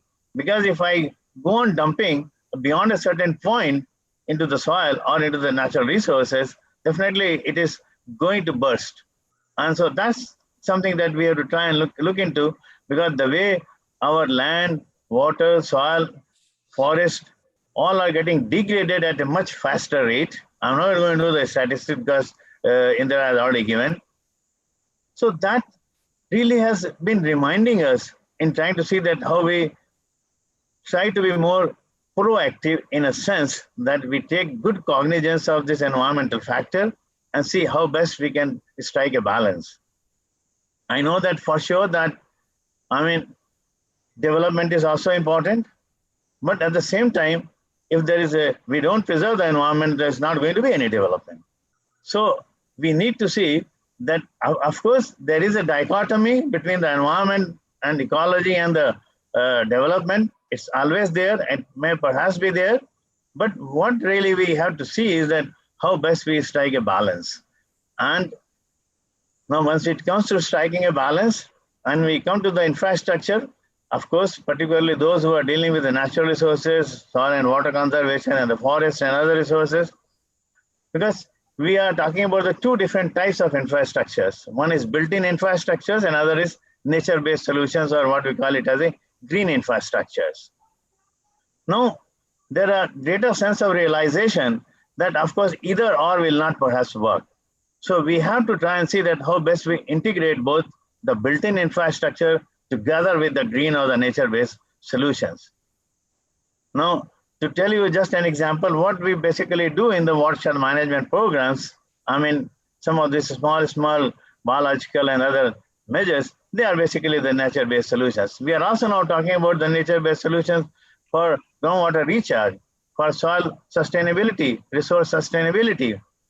So the issue here is that we should not be thinking of either or approach, but we have to try and see that how and where these have to be integrated. So that's really main crux, that most of the time, because sometimes most of us, we get carried away by own disciplinary background, and we feel that perhaps what we are doing in our disciplinary perspective is the most important. Perhaps that's not the case. Because particularly when we are talking about the environment and the nature resources, it is a comprehensive and integrated approach.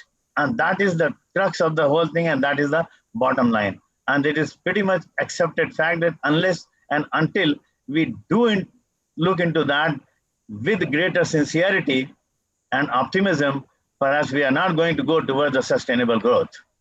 And unless we go into the path of follow the path of sustainable growth, perhaps we are going to go into the doomsday.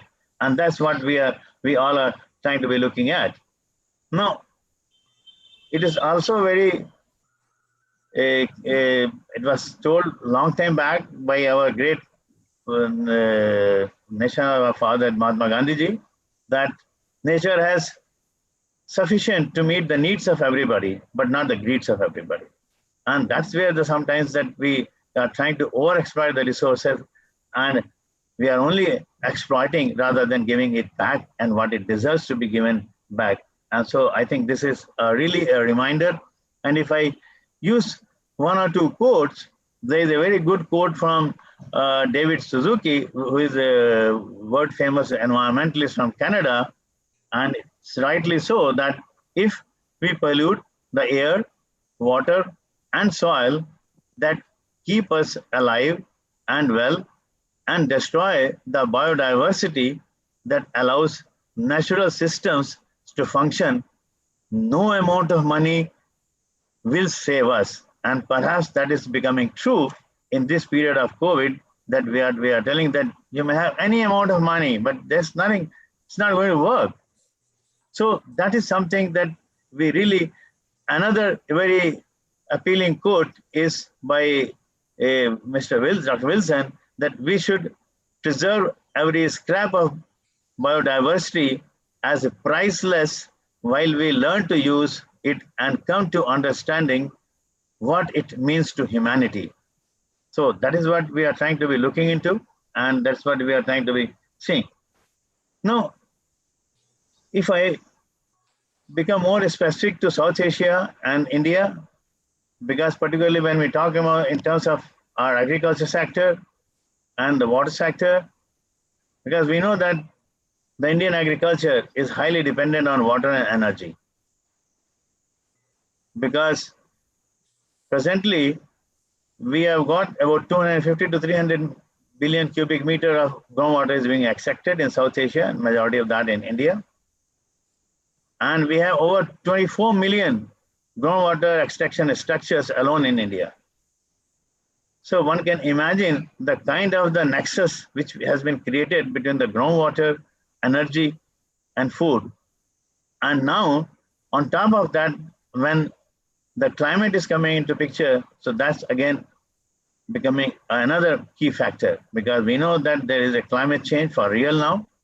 We have been talking about 1.5 degrees centigrade. Now there are research projects being taken up for how to tackle the 2 degrees centigrade increase in temperature. The issue here is that how do we look into all these kind of things? Again, on top of that, we also know there are a number of policies and the programs which are coming up. Yes, renewable energy resource is a very good thing. We support that. Even from International Water Management Institute, we have been working for last couple of years on how best we can make use of the solar energy more from the sustainable point of view. Because if the solar energy is used like a free source of energy, like we have seen, then it might perhaps lead to overexploitation of already exploited groundwater resources. So what are the various means and the instruments of the policy instruments to try and look into those kind of things? Which, of course, from International Water Management Institute, we have demonstrated something that how best we can incentivize the farmers if we have it connected with the grid and if we incentivize the farmer for conservation. Because the thing which is very close to my heart, and I have been always telling that we talk of conservation. Yes, we have to do the conservation. Now the issue here is if I'm conserving, my next door neighbor is not conserving, he is over-exploiting at the cost of my conservation. What is incentive to me? What is benefit to me? So the issue here is that how do we incentivize for conservation? Because that has to be kind of built in and internalized in the major policy arena. And because unless and until we try and look into that, so that was one of the piece of the policy instrument which we thought that if we try and look into that. And of course, there on the other extreme, there are other regions in the Eastern India where water is available, but energy is not there, or energy is pretty expensive, prohibitively expensive. And maybe there, because why I'm talking about the solar energy, because somebody I think raised a question. So I thought, let me talk about the solar energy and what we are doing in EMI and in ICR. We have been doing a lot on solar energy. And like in the Eastern India, you have a prohibitively high solar energy with high energy cost if you are using the diesel pumps. So there we can perhaps make best use of the solar energy in trying to enhance the accessibility to the water. But again, at the same time, we have to see that we do not really disturb the balance. The other issues are the waste. I think somebody talked about the electronic waste, but there are, of course, the other waste as well. So waste and the wastewater management. And in terms of the waste, let me also tell you that now the way our policies and programs are there, and we are expanding the solar energy and the solar panels at a much faster rate. And of course, yes, that's pretty much required as well. Now we have International Solar Alliance headquartered in India. But we are also trying to look into down the road that after 20, 25 years or 10 years, because 25 years now we've taken as the life of these panels, these systems, that what is that we are going to do with this waste which is coming out of the solar panels? So even now, people have started thinking about that how best, of course, I do not have any answer for that, but that's something that even we are now trying to be addressing in our future programs. So the issue here is that when we are talking about this, and particularly when we talk about this thing, whether in the natural resources sector and the environmental sector, there are all interconnectedness. There is an interconnectedness amongst all these kind of things. So that is why even when we try to address our larger picture and issues of sustainable development goals, or we want to address our UNFCCC's and NDC's naturally determined commitments under the climate change, and or whether we are trying to look into the Sendai framework for reducing the risks, disasters, and or even the global water agenda and transformative agenda, because all these things require us to think about it, that how best we can look into a more integrated way of managing all these natural resources, but again, together with a good social input, because the societal things, the society and the people are equally important to be considered. And again, now linking with that is a policy, because unless we may have a number of technological interventions, but there need to be having an enabling policies. It's not that there are no enabling policies. In India, there's no dearth of policy, there are a number of policies. What the point I would like to impress upon, and I think Shaili was also making talking a lot about the policy presentation. So because from IMI, we also work a lot on the policy and the institution and the governance. One thing I would like to mention is there's a lack of policy coherence. Because why I'm saying so?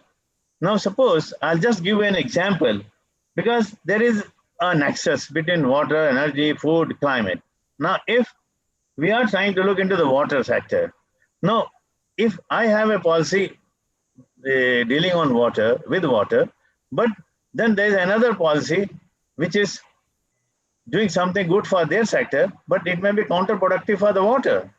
An example, just to give you an illustrative example, is that we are trying to get some water related policies, but on the other side, if the energy sector has come up with the free energy policies and highly subsidized energy, so naturally that policy becomes counterproductive for groundwater extraction.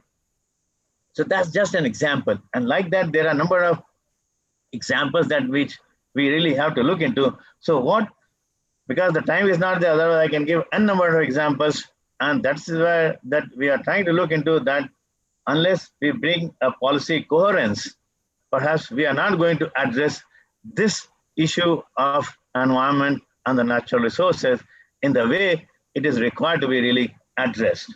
Because we have to see that how best we overcome this fragmented policies, we overcome fragmented development and overcome the fragmented research. Because even in research, we have got the fragmented research. So we have to try and see that how best we have a more systems mode research in trying to address as a more holistic and multidisciplinary systems approach. And that is what is really required to be addressed. Now, without taking more time, let me also tell that we are looking into the climate change. It is for real. Even the latest report, the Global Commission on Adaptation, has identified 5 areas to go forward, which are more beneficial, which are more productive. In that, there is a water management, there's mangroves, there's a dryland agriculture. So these, and then the early warning. So these 3 directly relate to what we all who are gathered here are doing. And so you can understand what we in the agriculture universities and the environmental organizations are working on that in the natural resources sector is really pretty very, very important. And perhaps what all we have been tasked out to really perform in a way that we try and provide this more integrated solutions. So that is why even in our IMI's new strategy, our main agenda is to try and get into the more innovative water solutions for sustainable and resilient growth. So what we have been talking about is a lot of ecosystem services, how we link ecosystem to that. Because in agriculture sector, in most of our universities, whatever we are doing, I think we should try and look into that how best what we do in agriculture, we connect it with biodiversity, we connect it with ecosystem services. Because that is something that we have to try and look into, and then how best we try to see that it is really giving back to the environment. We are not just extracting out of the environment, but we have to equally be responsible for what we can give back to the environment. So before I end, I would also like to tell that on this day, let us take a pledge. Let us take a pledge to save our environment by planting trees, by conserving soil, by conserving water, and what all we do in our day-to-day life. Because even the small things, the little things, they matter. So that is what I would like to leave you with. And the crux of all this thing is that how best we manage our land use. Because the best thing is the land use policy, how best we try and have it that. And so let us all take a pledge on this World Environment Day 2020, that we take a pledge to conserve, preserve, and protect our environment the way and to what with our might we can do, and we spread that word amongst others. So thank you very much. Yeah, thank you, Dr. Alok Kumar Sikka, for your chief guest address during this today's World Environment Day celebration. We are all aware about your expertise in natural resources management and your involvement in shaping the government policies. And the participants today on this occasion definitely are benefited with your valuable experience and the lecture. So thank you once again for accepting our invitation and giving this very valuable lecture. I personality join. One is Dr. Malik. He's a principal investigator caste from Bihar Agriculture University, Ranchi. Then Dr. Ravindra Jhende from Mumbai. And one of our very senior alumnus, Engineer Arun Patil, who is a chairman Indian Dairy Association from Western Maharashtra. So he has also joined. So I welcome all of you, all the dignitaries. Thank you for taking interest and joining this celebration. Thank you very much.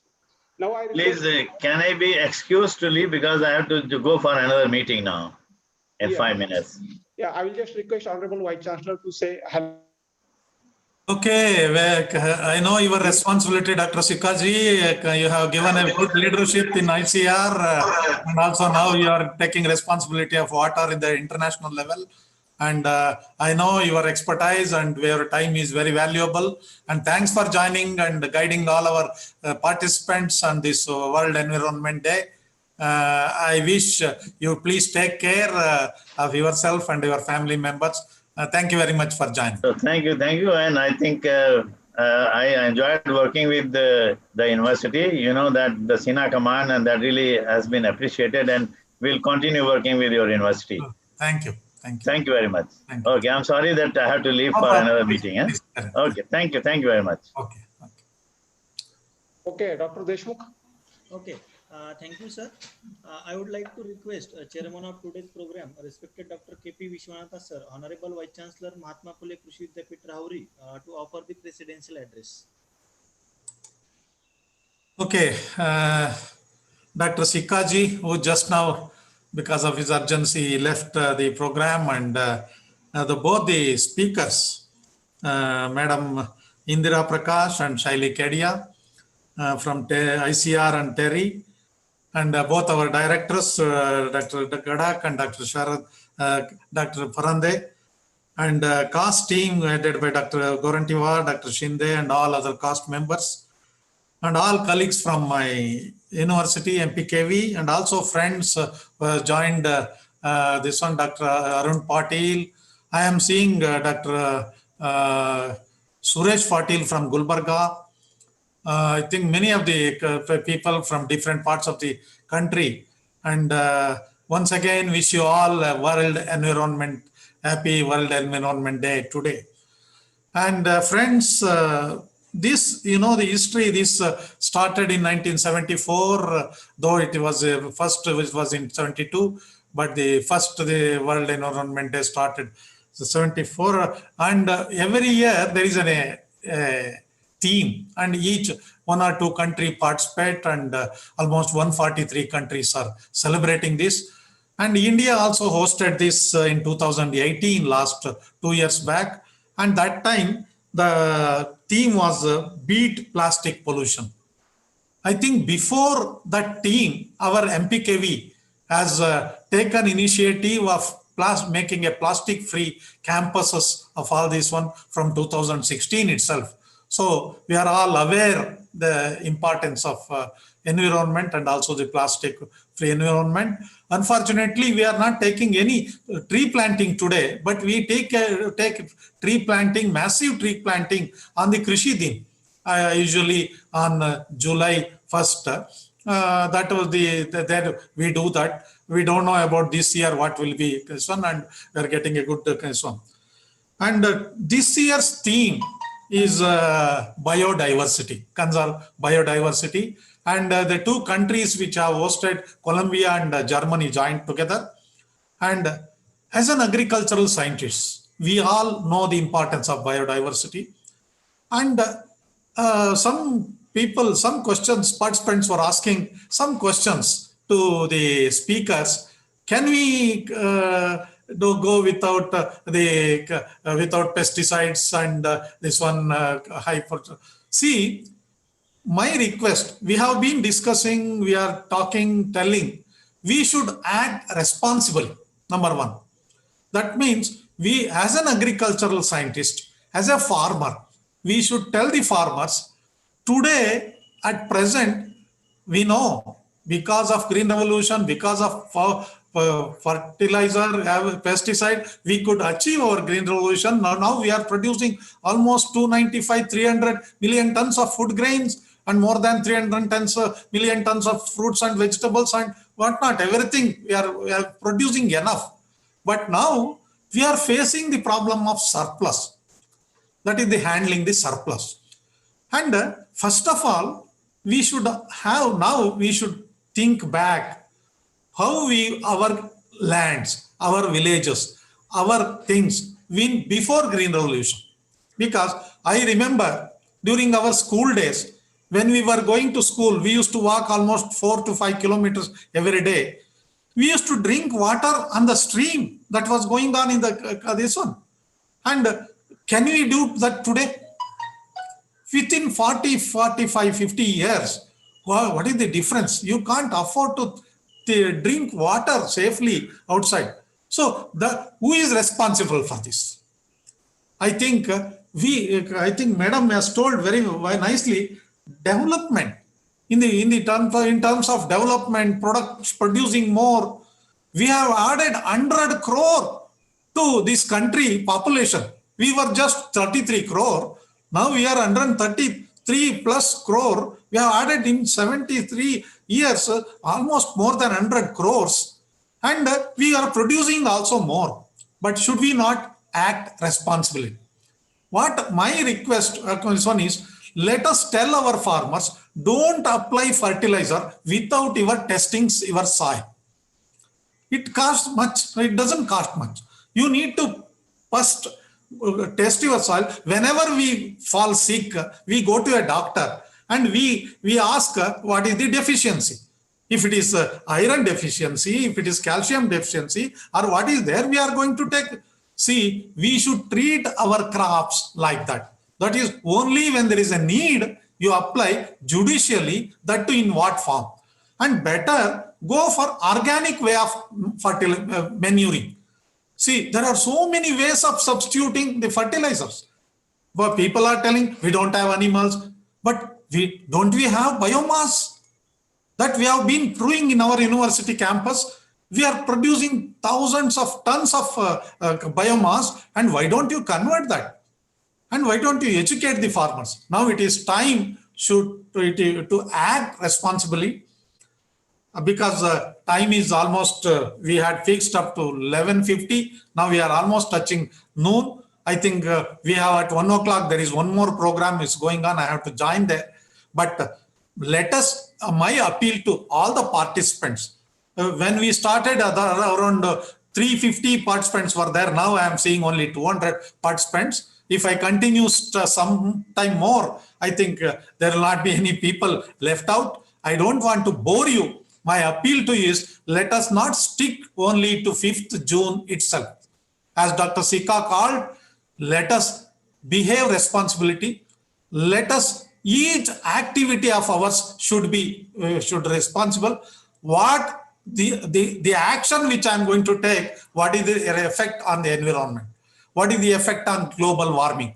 What is the effect on carbon dioxide emission or the greenhouse gas emission? All these things, if we can think, each one of us, because all of us are nowadays, we're all educated, we are learned, and we have been studying in agriculture. All those things we are discussing everywhere, but we need to act responsibly. If we can do that, we can save the environment, and definitely we can feed the consumer.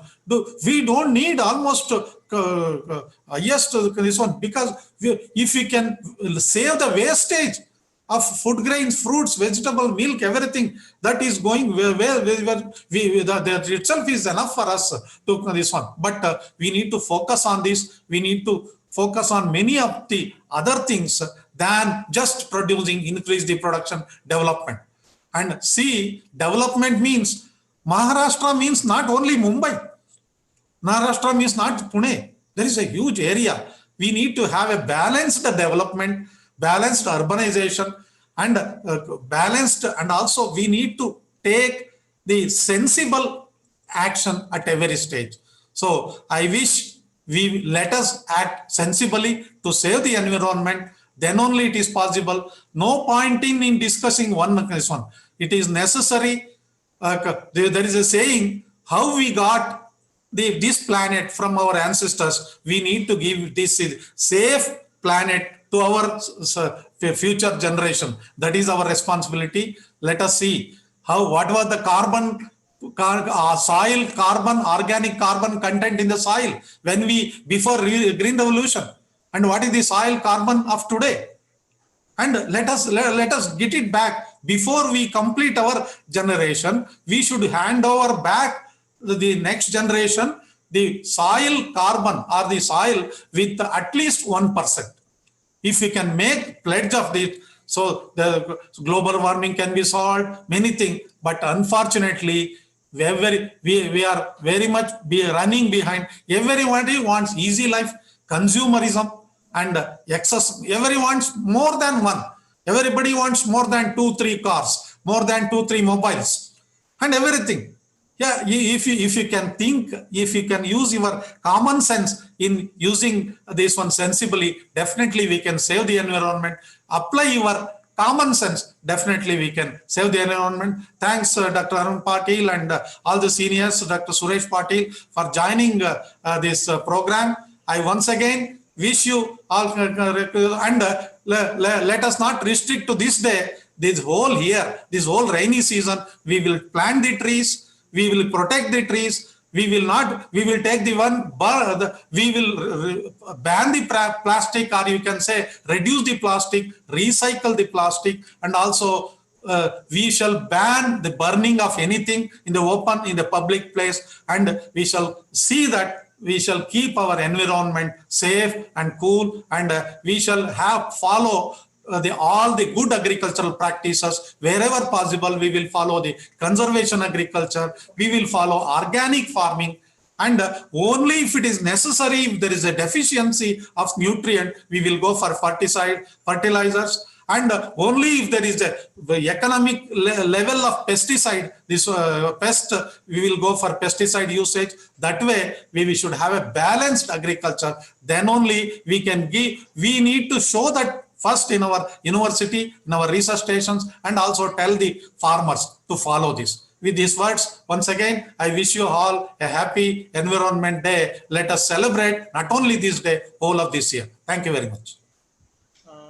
Thank you, sir, for sharing your valuable thoughts and enlightening to all of us on this special occasion of World Environment Day.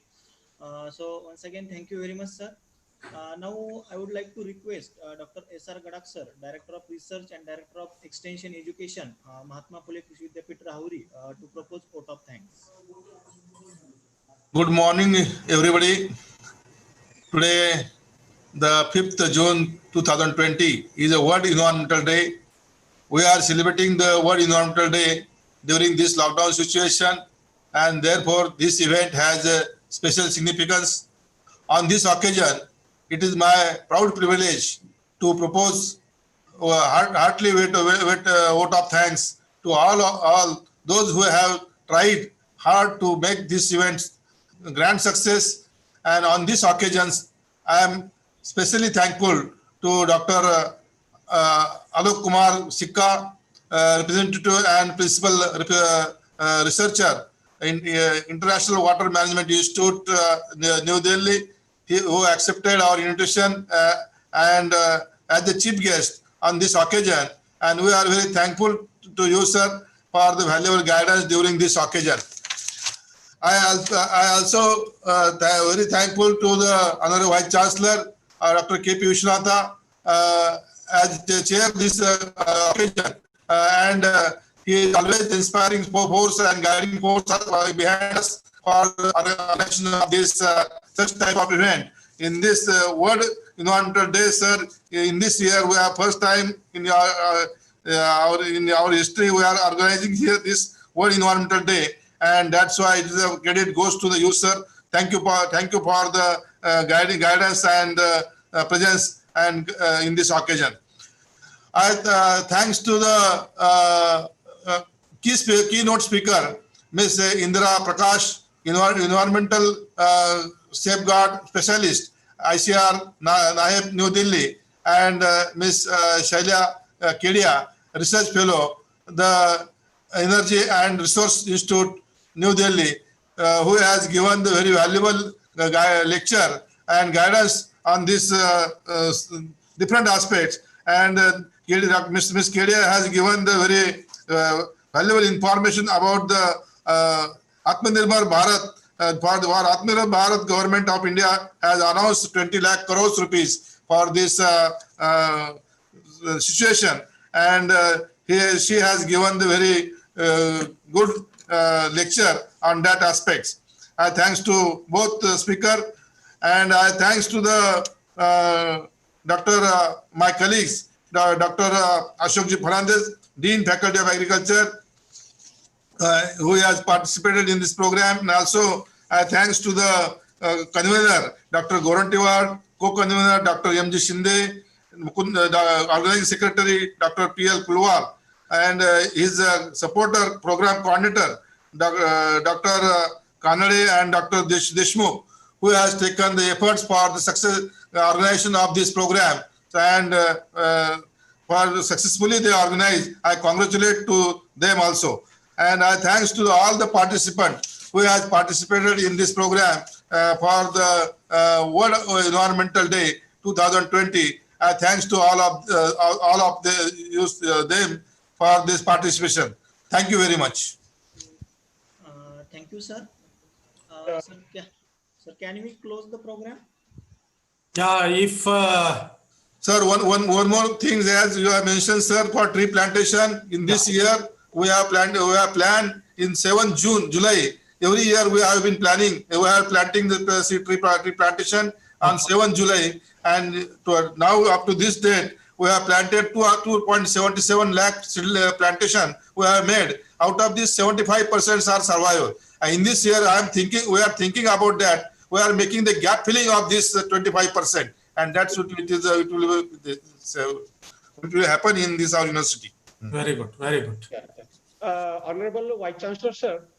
One of our very senior alumnus from College of Agriculture Engineering, Engineer Arun Patil. Let him speak. Yeah. So Arun Patil, you should have allowed him before the vote of thanks. Anyway, but okay. Honorable Vice Chancellor Dr. Vishwanatha and all my friends, I send the greetings on this day of Environmental Day, which we have been celebrating. Yes, sir. Well, as a dairy man, though I am basically agriculture engineer, but since I have done specialization in dairy and we are working in dairy field, and at present I am heading this Indian Dairy Association West Zone. Respect to the environment, we have started adopting various practices in the dairy whereby the water consumption should be reduced. And I am happy to share with you that initially when we used to operate the dairy plants, we used to use 2 to 2.5 liters of water per liter of milk handled. Okay. Today, I am happy and I will take a privilege to inform you that with the advent of the technology and the system processes modification and upgradation, we are using less than 1 liter of water per liter of milk handled. Wonderful, wonderful. Today, sir, that's why in conclusion I told each one of us start thinking, using their common sense, act responsibly. Definitely we can save the environment, but we are reckless. But the recklessness should go and we should come back. We should know our responsibility. We should know consequences. Then we should act. Then definitely we can make changes. I have one more thing to share with you. So when this polythene was developed, or this, it was really a gift to the people. But today, that it has turned out to be a curse. And we in the dairy, we find that it is one of the cheapest and most convenient mode of packing milk. Very now good. We have started collecting this polythene because you must know that Mumbai faced a lot of problems during that 26th July deluge of now we are collecting this polythene. I understand that quite a few organizations they are working on, and I think MPKV is also taking some lead in that. So maybe we can have some joint program for that. So we are collecting all these polythene bags and recycling them and using for road construction or maybe some different modes. So that is another thing which I wanted to share. And of course, the state like Gujarat, they have planted crores of trees through the dairy cooperatives. Very good, very good. It is a mission. Now, every dairy cooperative society, they have given a mandate to everybody. If you produce 1 liter of milk, you must plant 1 plant. And that is how they are taking out. So this is what I wanted to share. Thank you, sir. Thank you. Thanks for joining. Dr. Suresh Patil from Gulbarga is a Dean of Gulbarga Agricultural College. He wants to share. You unmute yourself, Dr. Suresh Patil, if you want to share something. Unmute, Thank you, sir. A very wonderful program organized by Dr. K.P. Vishwanath, Honorable Vice Chancellor MPKV Rahuri and his team. Really, I was very much impressed about this particular day, which is called as World Environment Day. Sir, to quote an example in our campus, though it is not so fit for any plants because we don't have any inch of soil here, still then we have almost 500 to 1,000 plants we have planted in our campus recently. They have come up very nice, sir, especially the neem trees. So I have seen already your campus, sir. It is really wonderful. Rahuri campus is plastic free. For the information of Arun Patil and also Suresh Patil, we for each student we are admitting. We are giving the responsibility of minimum 5 saplings. We are giving 1 plant, green graduation. And we will ask them to plant, protect it for 4 years when they are with us. And when they leave the college, they should show minimum 5 plants. Yeah, that's what we have introduced the green graduation program. And that way we have separate students in this one, in addition to our other programs. So students will get the love for the tree and also their responsibility, and they will remember their memory through their trees in their campuses. That also, there are so many ways of doing things. And good, and thanks for joining. And I think we are getting late and people concerned. I think we can close it now. Yeah. With the permission. You want to share anything? Announcement? No, it is fine, sir. Thank you very much to all. And with the permission of Chairman, I think we can close the program, sir. Thank you. Thank you. Thank you very much. Thank you.